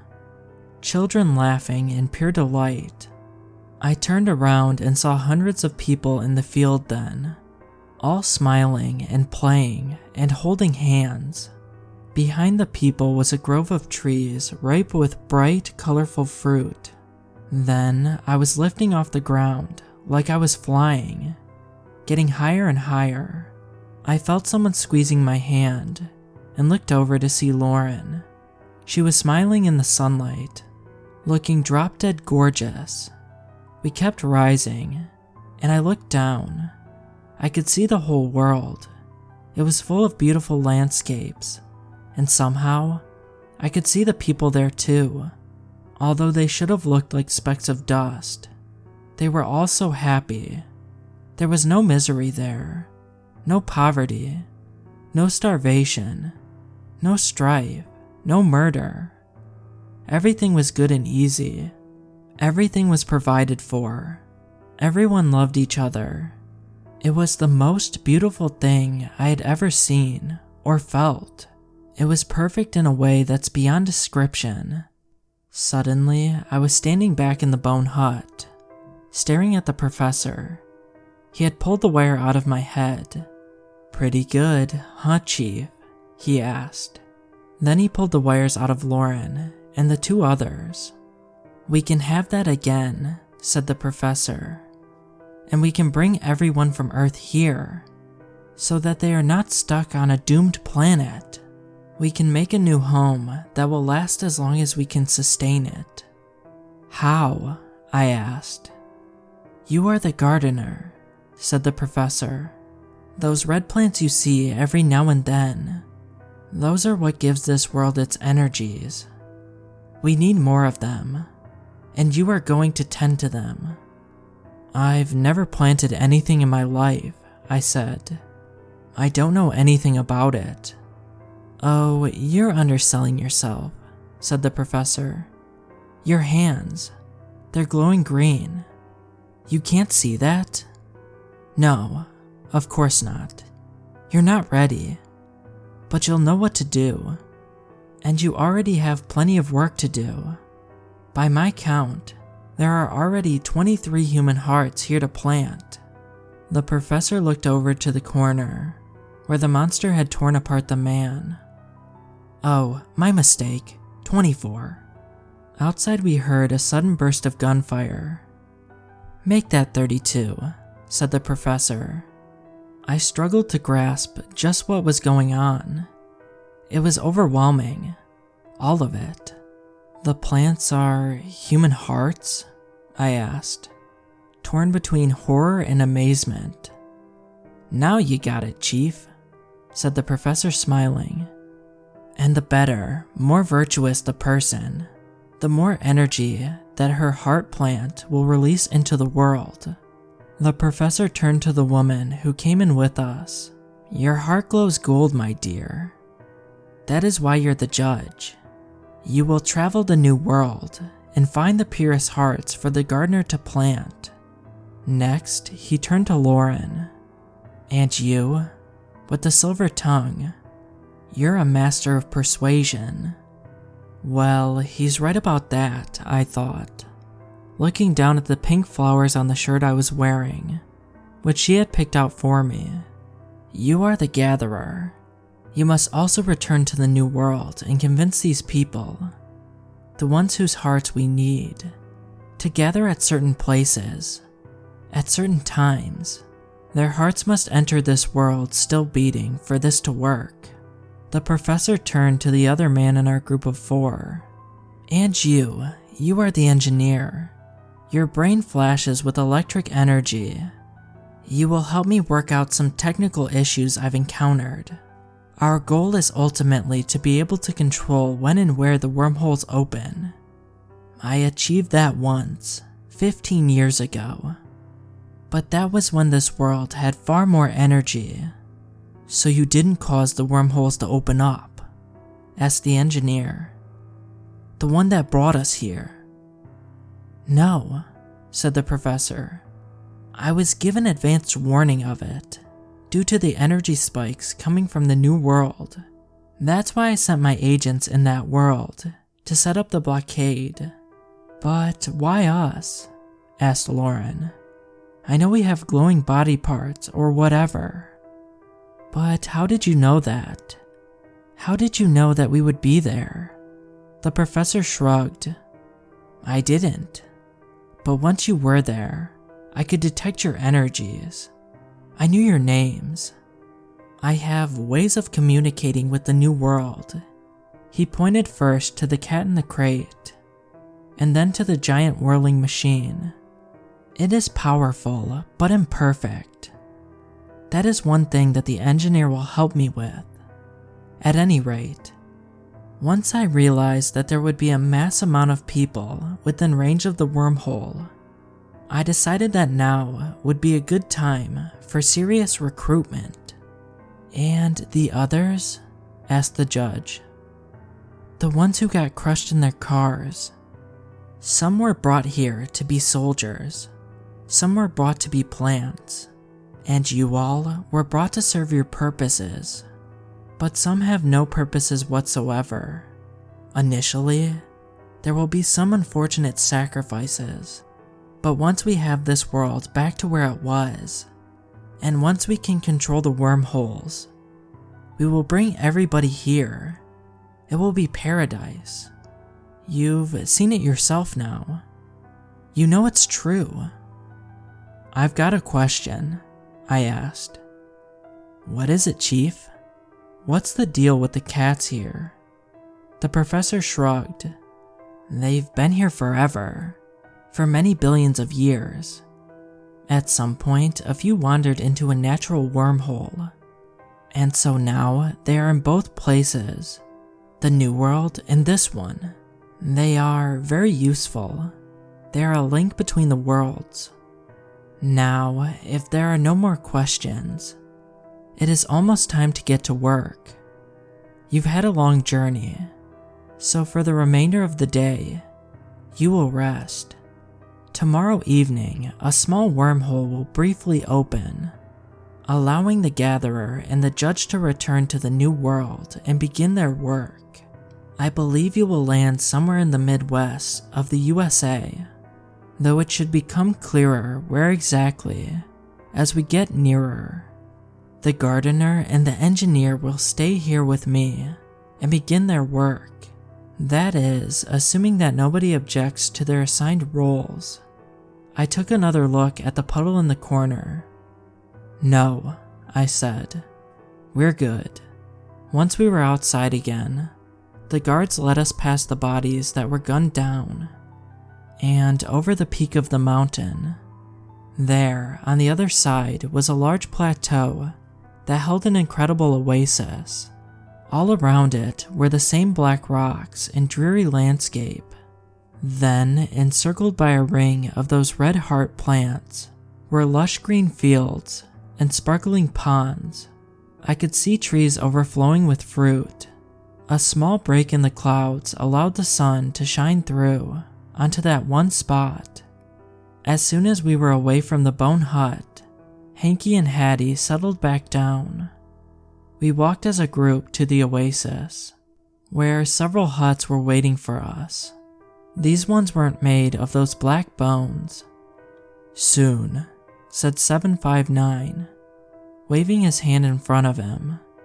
The whole world will be like this. All will enjoy it. For now, we will enjoy it ourselves. Go and rest. As soon as I stepped into the oasis, as though walking through an invisible barrier, I felt a rush of warmth run through my body. It wasn't the pure joy I had felt before, when I had the wire stuck in my head, but it was a taste of that. I felt completely at peace. Lauren and I found an empty hut and settled in with Hanky and Hattie. It was the first time we were alone together since this thing started. I was feeling, really frisky. I made my move, leaning in for a kiss. Lauren pushed me away. This is wrong, she said. Not in the mood? I asked, disappointed. That's okay. We can rest first. I am in the mood, said Lauren. And that's part of what's so wrong about it. I feel so good, but I shouldn't. Not after everything that's happened. Babe, all of those people, crushed like ants in their cars. That one guy fed to the monster. Those people gunned down outside the hut. And now we're supposed to go around collecting human hearts to grow the heart plants? This is wrong. All of this is so wrong. I felt a twitch of a bad feeling, trying to fight its way into me. But we can bring everyone here, eventually, I said. I'm not sure about that, said Lauren. I'm not so sure the professor is telling us the whole truth. Remember the way Hanky and Hattie were freaking out as soon as we got within 50 feet of him? We should take that as a warning. They know things that we don't. But we're here now, in this paradise, I said. You can feel it, right? You can see it. We can make the whole world like this. And even better. You saw what I saw there in the professor's hut. You know what it would be like. Even if it's true, said Lauren. How many people do we have to kill to make it happen? Good people, too. The most virtuous the better, the professor said. How many heart plants will it take? He never said. 1,000? 1,000,000? 1,000,000,000? All of the time? And how many will get to enjoy this new world? If that's really what will happen, it's wrong. All around. This isn't how things are supposed to be. I know that you can feel it. I could. It is what I had been feeling all along, until I stepped into the oasis, when that voice inside of me died, and the warmth replaced it. I concentrated. Okay, I said. What do we do? If we don't follow orders, the professor will have us killed one way or another, and they'll go on without us. Lauren reached down and gave Hattie a scratch under her chin. Then we'll have to kill the professor, she said. Does anyone have any idea how we can do that? Because I see zero chance of it happening, and I'm scared as hell about it. But I know we have to try, and I feel like we only have until tomorrow, when the wormhole opens, and Lauren is supposed to go through while I stay here. God, I'm scared. When I was a kid, I watched my best friend die. There was a stream in the middle of the woods behind my house. It marked my parents' property line. Then, on the other side of the stream, was an old tree house. I don't know who put it there, but I never saw anybody else come near it. So Silas and I claimed it as our own. It was in rough shape when we found it, but it had good bones. And over the years we patched in the rotten parts with bits of wood from my dad's workshop. Each summer, Silas would come over nearly every day, and we'd go to that tree house. We had all sorts of forbidden things there, stashed in an airtight plastic bin. A pint of whiskey, a pack of smokes, a few of Dad's old Playboys, things like that. We'd work on repairing the treehouse, taking breaks now and then to look through the artifacts from the strange alien world of adults, and make up stories. One year, when we were 12, we got a late start. I went on a 2-week vacation with my family, right after school was over, and by the time I got back, spring was in full bloom. By the time we finally got to work, the path back to the treehouse was overgrown, and we had to spend a couple of days clearing it with old dull Army-Navy store machetes. When we did make it back, we saw that there were a few new spots of rot, but otherwise, she was in good shape. We decided we'd make the repairs later, because we were eager to make up for lost time. We wanted to get back to the enclosure of the treehouse, our world. I started climbing the ladder. "Careful," said Silas from below. "The next step looks rotten." I saw that he was right, so I skipped that step, and finally made it to the top. I unlatched the door, pushed it open, and stepped inside, feeling that thrill of having something that nobody else in the world has, or even knows about. A minute later, I saw Silas's head appear, and then he was all the way up on the platform, outside the treehouse. He was smiling, and then, suddenly, he was screaming, clutching his neck, running inside and slamming the door behind him. He swatted wildly at his neck, his eyes wide with fear, and cried out in pain. "What's wrong?" I shouted. "Something stung me," he said, "but I think I got it. It hurt." Then we heard it. Through the door, the buzz of an angry swarm of hornets. "Oh shoot," I said. "There's gotta be a nest around here. They sound pissed. What do we do?" Silas wiped his eyes dry, where a few tears had formed. "They can't get us in here," he said. "They'll go away after a while. Then we sneak past them, get some spray, and nuke them all." But he was wrong. They could get us in there. I don't know how exactly they got in, but they got in. Before we knew what was happening, we were both covered in hornets. I twisted in pain from dozens of stings, unable to escape, unable to think. I saw Silas stagger back. He was up against a rotten section of the wall. And then, the wall collapsed, and he was falling down. I ran to the opening that Silas's body had created, and jumped. I landed on my feet a few yards beyond Silas. His head was resting on a rock, with a stream of blood forming, and his neck was bent at an odd angle. He wasn't moving. I had lost some of the hornets in the jump, but still others were crawling on me, jamming their stingers into my flesh. "Silas!" I screamed, but I knew that he was dead. "Come on, man, run!" I ran in unbelievable pain through the woods, back to my house, with tears and snot streaming down my face. I kept imagining a swarm of hornets following me, and for many years afterwards, I would have nightmares about them. I would see one slip in through the crack under my bedroom door, then another, and then dozens, hundreds, thousands.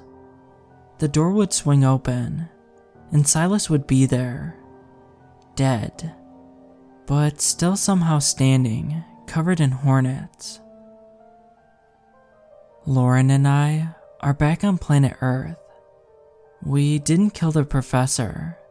He is still there, in that horrible world, with his minions. And he is pissed with the fury of 10 billion hornets from hell. We decided to talk to the judge first. We found her sitting under a tree, thoughtfully chewing on a green fruit, the juices dripping down her chin. All around us, people were walking in the sunlight, holding hands. Some of them were still in their riot gear. It was a very strange sight. "Mind if we join you?" asked Lauren. "Sure," said the judge. "Have a seat, it's so beautiful here, isn't it?"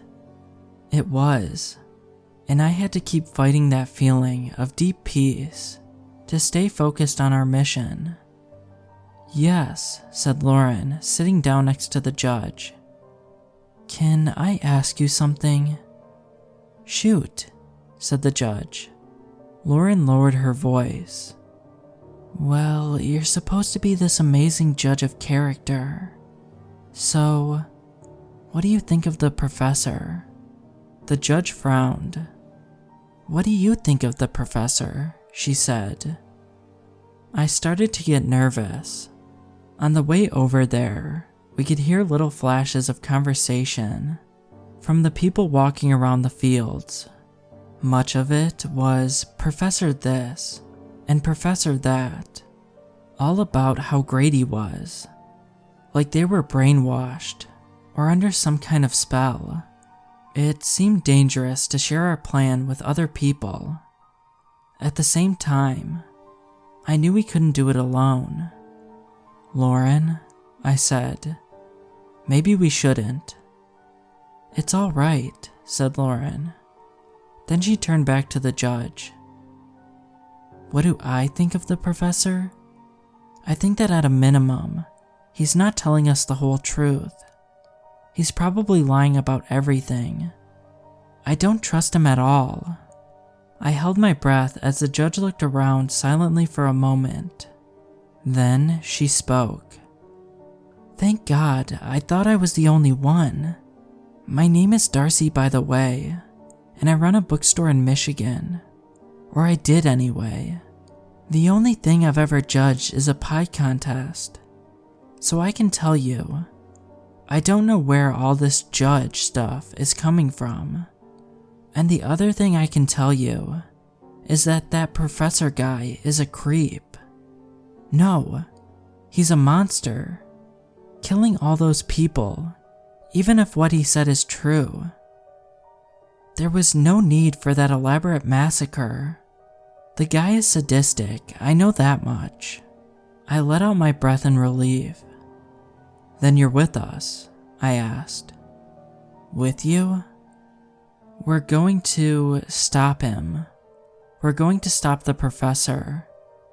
And then get out of this place. Darcy laughed. And what's the plan? The three of us roll in that death hut of his and ask him nicely to stop and let us go? Well, I admitted, we don't have much of a plan right now. We're going to talk to the engineer next. I'd like to get one of those guards on our side, but I think their brains are too fried. I think maybe they got a special treatment from the professor that we didn't get. But what matters is that you're with us, said Lauren. That you understand what has to be done. Darcy nodded. Good, said Lauren, standing up. She pointed across the field to the other hut. We'll gather as many as we can and meet at that hut at midnight. You'll be there? Darcy nodded again. Then she reached down, picked a fruit off the ground, and tossed it to Lauren. Here, she said. Tastes like garbage, but I think it's what they made those drinks from. It'll give you energy, keep you alert. You'll need that. Thanks, I said, and we headed off to find the engineer. We tried several huts before finding him. He swung the curtain open, and there he was, standing completely naked with a huge grin on his face. Hey, he said. The gatherer and the gardener. Come in, come in. You guys want to do a four-way? I got one of those guard chicks in the bathroom, taking a shower. I bet she'll be good to go when she comes out. We've already been at it 3 times. This place rules. Lauren, I said. It's okay, she said to me before addressing the engineer. We need your help. Sure. What do you need? What do you think about the professor? The prof? Damn, that guy's cool. Look, in that other place, the New World or whatever, I was a mechanic, a car mechanic.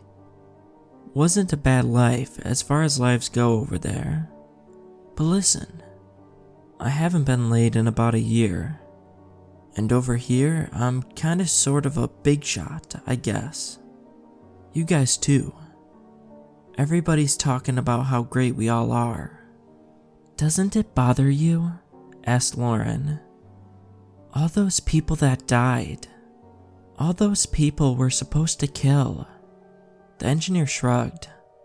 Sucks to be them. Some guys get all the luck. Looks like this time, we're those guys. Lauren, I said, we should go. Before she could respond, the curtain to the bathroom slid open, and there was a naked woman, dripping wet, standing there. I recognized her. Amelia, now guard 802. She was the one we'd talked to before we went to go see the professor. Whatever you're thinking of doing, said Amelia, don't. Huh? Said the engineer. So you're not into a four-way? I thought for sure you'd be down. They're planning something, said Amelia. They're plotting against the professor. Then she turned to Lauren. This is your only warning. We need your help, said Lauren. Whatever he did to you, somewhere deep down, you have to know that this isn't right. Any of it. You're not a killer, Amelia, but that's what he'd have you do. My name is 802, said Amelia. You had better leave now, and if I so much as catch another whiff of this, you'll be dead. I don't care about how important you are. No one is more important than the professor. Think it over, said Lauren. Search your heart, and if you do that, and find what I know is there, we'll be meeting at... Lauren, I said. Seriously, stop. We'll be meeting at our hut near the fish pond at midnight. Let's go, I said. So, no four-way then? Asked the engineer. A bit after midnight, Lauren and I sat alone in our hut, with Hanky and Hattie sleeping on the bed. Nobody had showed. Maybe the professor is telling the truth, I said half-heartedly. Maybe this really is for the best. Maybe not for everybody, but for enough people that it's justified. We sat in silence for a minute. Then Lauren spoke up, seeming so sad and tired. We'll have to do it ourselves. I frowned. How are we going to do that, baby? How are we going to take on the professor and his pet monster, and all of the guards who are now no doubt watching us like a hawk after your little chat back there with Amelia? Sorry. 802. How? I'll tell you what to do, said a voice from the doorway. I looked up in shock to see the engineer. I'd blow up the machine thingy that he's got everyone hooked up to. Seems like the engine of this whole operation. Name's Jeff, by the way. You came, said Lauren, standing up and giving him a hug. Thankfully, he was wearing some clothes now. And then we put bullets in his brain, said a voice from behind Jeff. It was Amelia. And she was in fact holding several guns. And you, said Lauren, you searched your heart. Sort of, said Amelia. Jeff and I were getting some, outdoor exercise when we saw it. Those plants, they're not really plants, or they are. But then they turn into something else. They turn into those monsters, the headless ones, with the snake bodies and the black bone arms and legs. That's what the professor is up to. I don't know why, but he's raising an army of those things, and it can't be for anything good. Pretty messed up stuff, said Jeff. Gave me the heebie-jeebies. I just sort of felt dead in the water at some point. The curtain to the hut slid open one more time. Sorry I'm late, said Darcy. What's the plan? The room fell silent, except for the snores from Hattie as we thought it over. We do it tomorrow, I said.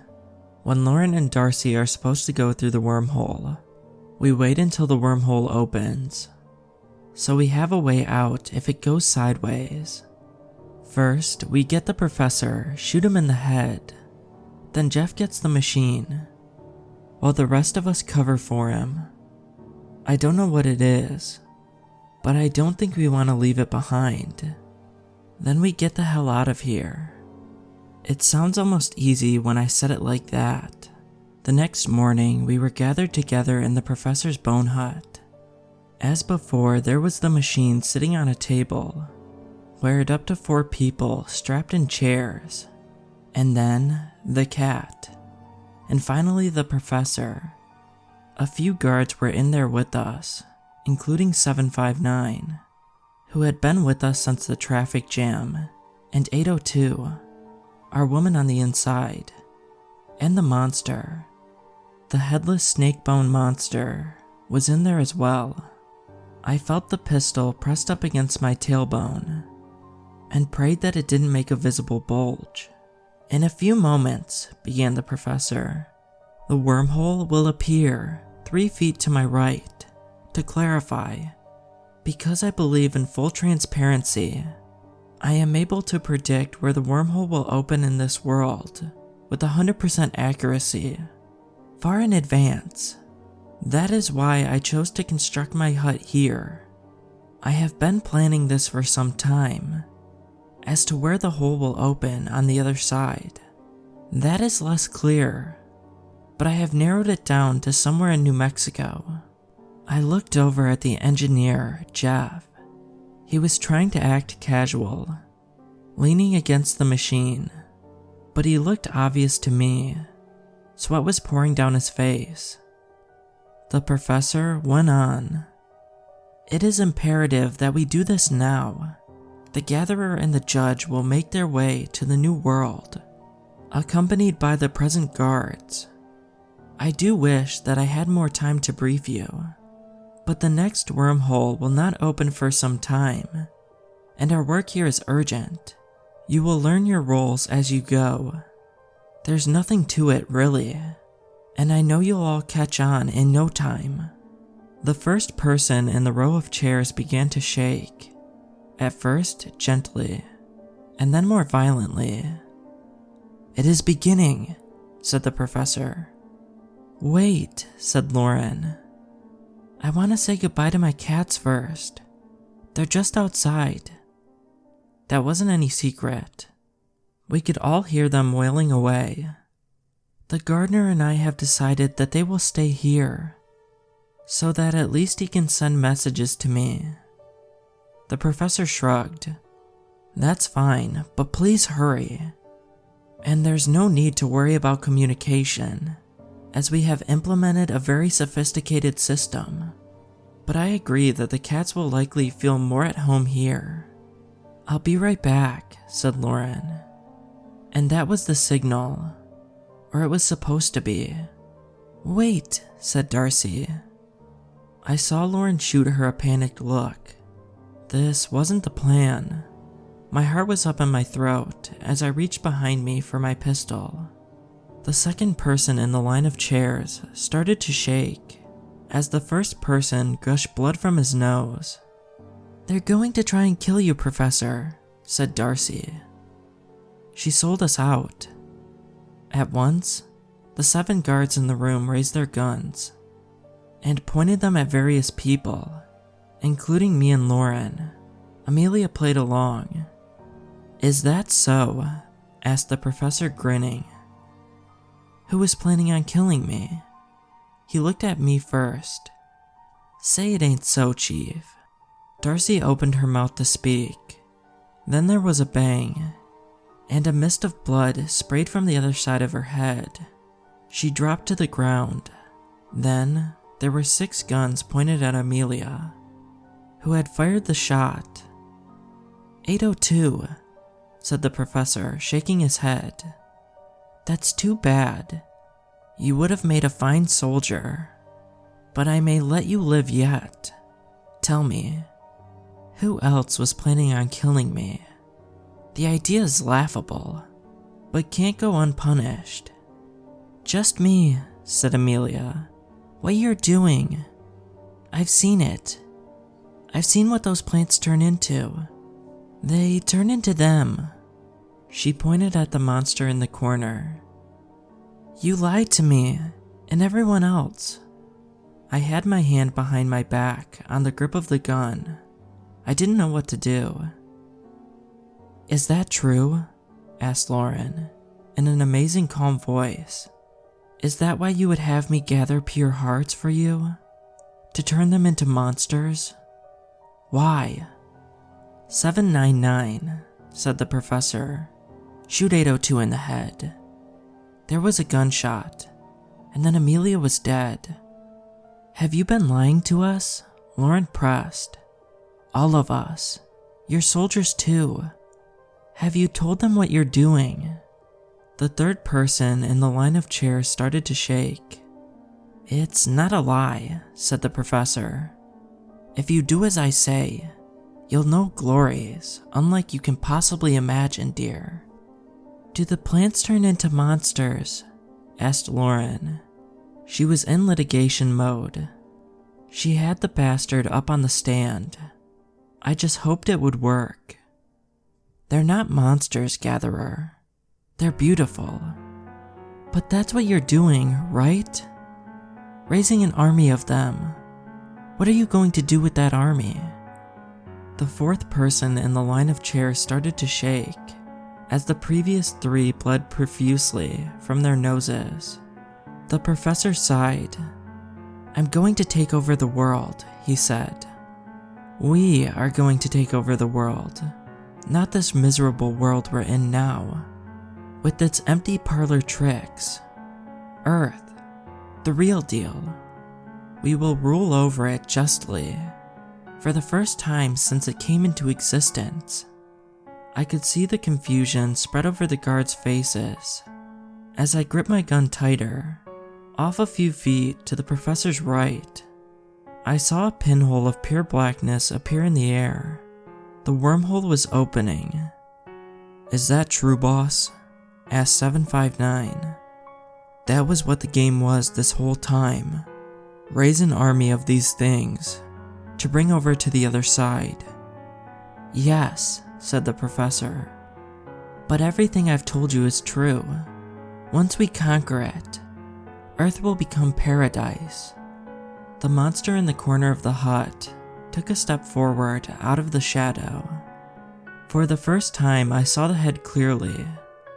It was the head of Silas, my childhood friend who had broken his neck when he fell from the treehouse. When I saw its face, I felt a terror unlike I had ever known. "Please," said the monster walking towards me. "We can be together again, forever. We can all be together forever. We don't have to die. We can live again and again and again." I pulled the gun out without thinking, cocked it, and fired it straight into where I guessed that the thing's chest would be. The bullet hit. The monster let out a terrible shriek and shriveled up onto the ground. The shot set off a blur of events. The guards began shooting, some at each other, others at the professor, some at me. I felt the sharp and incredible pain in my shoulder, like 10,000 hornets stinging me at once, and I knew that I'd been shot. On impact, I dropped my gun and fell to my knees. The wormhole was getting bigger. Some of the guards were falling down dead. The professor was shaking as bullet after bullet hit him, but he wasn't dropping. Lauren was rushing towards me and shouting something. "Jeff," she was saying, "do it, now." My eyelids felt heavy, but I struggled to keep them open. I watched Jeff unload his pistol into the whirling machine, where all of the wires were coming from. Sparks flew from the air, and there was a burst of light as the machine exploded. And then Jeff was flying through the air on fire. "We have to go now," Lauren said, pointing at the wormhole. The gunshots were still going off. Guards were coming in from outside, and everyone was shouting. I forced my eyes open with a great effort, and I saw it. The professor dropped to the ground. As soon as he did, the room fell into shocked silence until we heard the first pop. I looked over and saw that next to the smoldering machine, the person in the line of chairs had a spaghetti mess of blood and brains where his head should have been. I actually saw it happen to the second person. Her head popped like a balloon. Now, said Lauren. The wormhole is starting to close. I saw that it was in fact starting to get smaller now, as the third head exploded. What about the cats? I asked. We can't leave them here. God damn it, said Lauren. You're right. She shoved her gun in my good hand and told me, stay here, then ran out of the hut. That's when the professor arose. Black bones began tearing out of his skin, dripping with green slime. Bones grew out of his chest, his arms, his back. The most monstrous one of them all had revealed his true form. He roared, as a volley of gunfire tore into him. One by one, he began tearing the guards apart, easily, with long black claws as if they were junk mail. Soon, they were all dead, and he turned to me. You really screwed the pooch here, Chief, he said, smiling with hideous black fangs, dropping a string of green drool. We could have had it all. Now, I'll have to plant your heart myself. He reached a clawed hand towards my chest as I fired a few useless rounds into his. Just as I was prepared to die, I saw a flurry of motion and heard some wild sounds over the ringing in my ears. Then I saw what was happening. Hanky and Hattie were attached to the side of Professor's face, tearing away at it, and he was howling in pain. We have to go, screamed Lauren, back at my side. The wormhole's almost closed, and outside, there are millions of those monsters out there, closing in. We have to go, right now. We can't leave the kiddies, I said. We have to. Lauren grabbed me and lifted me to my feet with an amazing strength. She shoved me into the wormhole, and the next thing I saw before going through to the other side was 759 rising to his feet, with his guts hanging out, and charging at the professor. On the other side, I saw Lauren start to emerge, but the hole was closing too fast. She was too big. I grabbed onto her with both arms, though my right arm was in such incredible pain that I don't know how it was still moving. I pulled with all of my strength, and inch by inch she came through, all the way. I looked up at the rapidly closing hole and started crying. Hanky and Hattie. The hole was about the size of a watermelon now. There was nothing that could be done. Then, a ball of fur emerged from it, gripped by a human hand. The hand had a tattoo on it. 759. The fur ball dropped to the ground. It was followed quickly by a second one. Then the hand was gone, and so was the wormhole. I'm at a hospital somewhere in New Mexico right now, recovering from my gunshot wound. Lauren is at a nearby hotel with our cats. I am so grateful that we all made it out, but I can't stop thinking about those who didn't. And my nightmares have taken a different shape. I'm back in my childhood room, and there, like before, is a hornet. Coming in under the door, then thousands of them. The door swings open, but this time, it's Silas as the snake-bone monster, and behind him is an army of them, millions upon millions. I feel something behind me, and whip my head around. It's the monster, in his monstrous, unholy form.